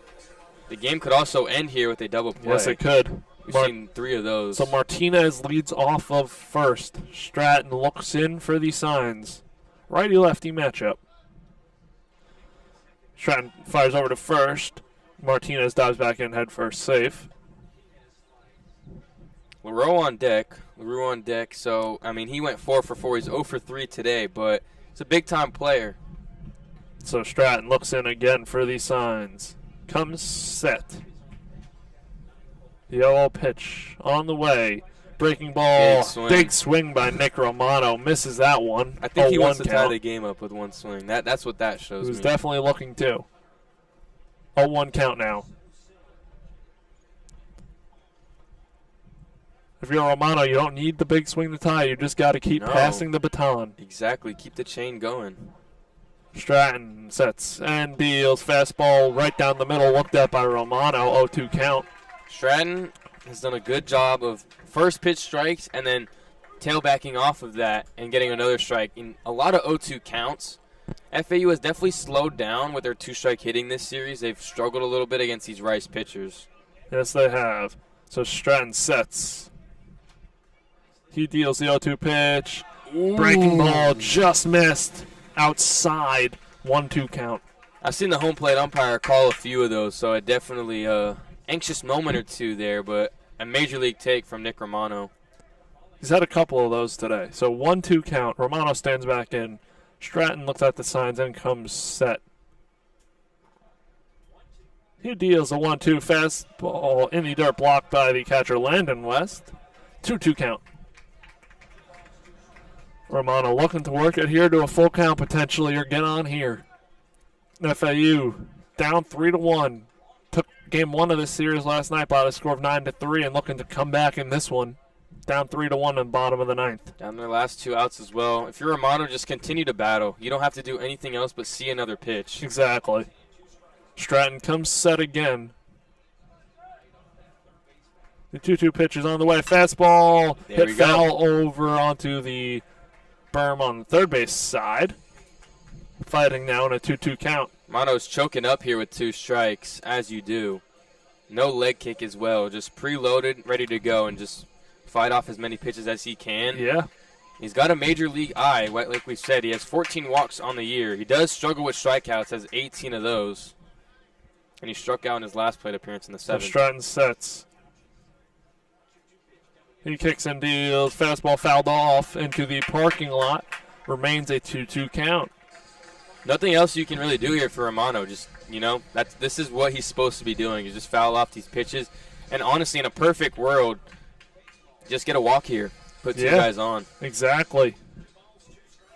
So it's still a 2-2 count. John Martinez still leads off first after getting on with the 1-out single. Stratton looks in for the signs. Comes set. 2-2 pitch on the way. Fastball hit into the left center field. That's gonna die. Gap, but caught by the left fielder. Wow, that died. That quick. did die. Off the bat, I thought that was getting down at the very least. At the very least, I thought it was going to go to the warning track, but I mean, maybe the wind. The balls have been a little bit dead today. We haven't seen anyone hit one over the wall yet. So now, FAU down to their final out in game 2. Brando LaRue comes up, righty-righty matchup. 0 for 3 on the day. Good at bat nonetheless from Nick Romano. It was. So righty-righty matchup. Bryce 1 out away from evening up this series. Stratton deals, fastball hit into the air. Center fielder Motley comes in and makes the catch. Rice takes this game by the score of 3-1. And this sets up a rubber match tomorrow at noon. FAU couldn't push across runs. They were getting hits early in innings and couldn't do anything, unfortunately. Yeah, they left, I would say, about 10 guys on base in this one. Only 1 run to 8 hits. They had 3 walks as well. I mean, just got to hit better in those situations. The bats got cold at the wrong moment, and FAU's pitching did a solid job. I mean, Tyler Murphy went 6 innings, only giving up 2 runs, and the relief pitchers did a good job as well, not giving up a run. Yeah. They end up losing by 2, 3-1. So Rice takes this one. J.D. McCracken had a very good outing all around. Stratton, too. Those 2 pitchers were the only ones that came in today for Rice. And we've got the rubber game tomorrow at noon. Me and you back at it again on the call. And back at it again with the white vans, as they say. Tough loss for FAU, though, 3-1. Rice scores 3 runs on 11 hits, 1 error. FAU scores 1 run on 8 hits. And I mean, all that matters is, at this point, obviously, he's got to win the next one. Exactly. Winning the series, especially in conference play, is all that matters. If you win every series, I mean, you're going to probably be the 1 seed in your conference. Exactly. Obviously, you want the sweep. Obviously, Rice isn't that good of a team now, advancing to 5-18 on the year. But you just got to get it done tomorrow. You have Littman on the mound, dominant freshman so far in this year with a sub-3 ERA. So find a way to win tomorrow, and you're all good. Exactly. Just find a way to win tomorrow, and hopefully that's what FAU can do.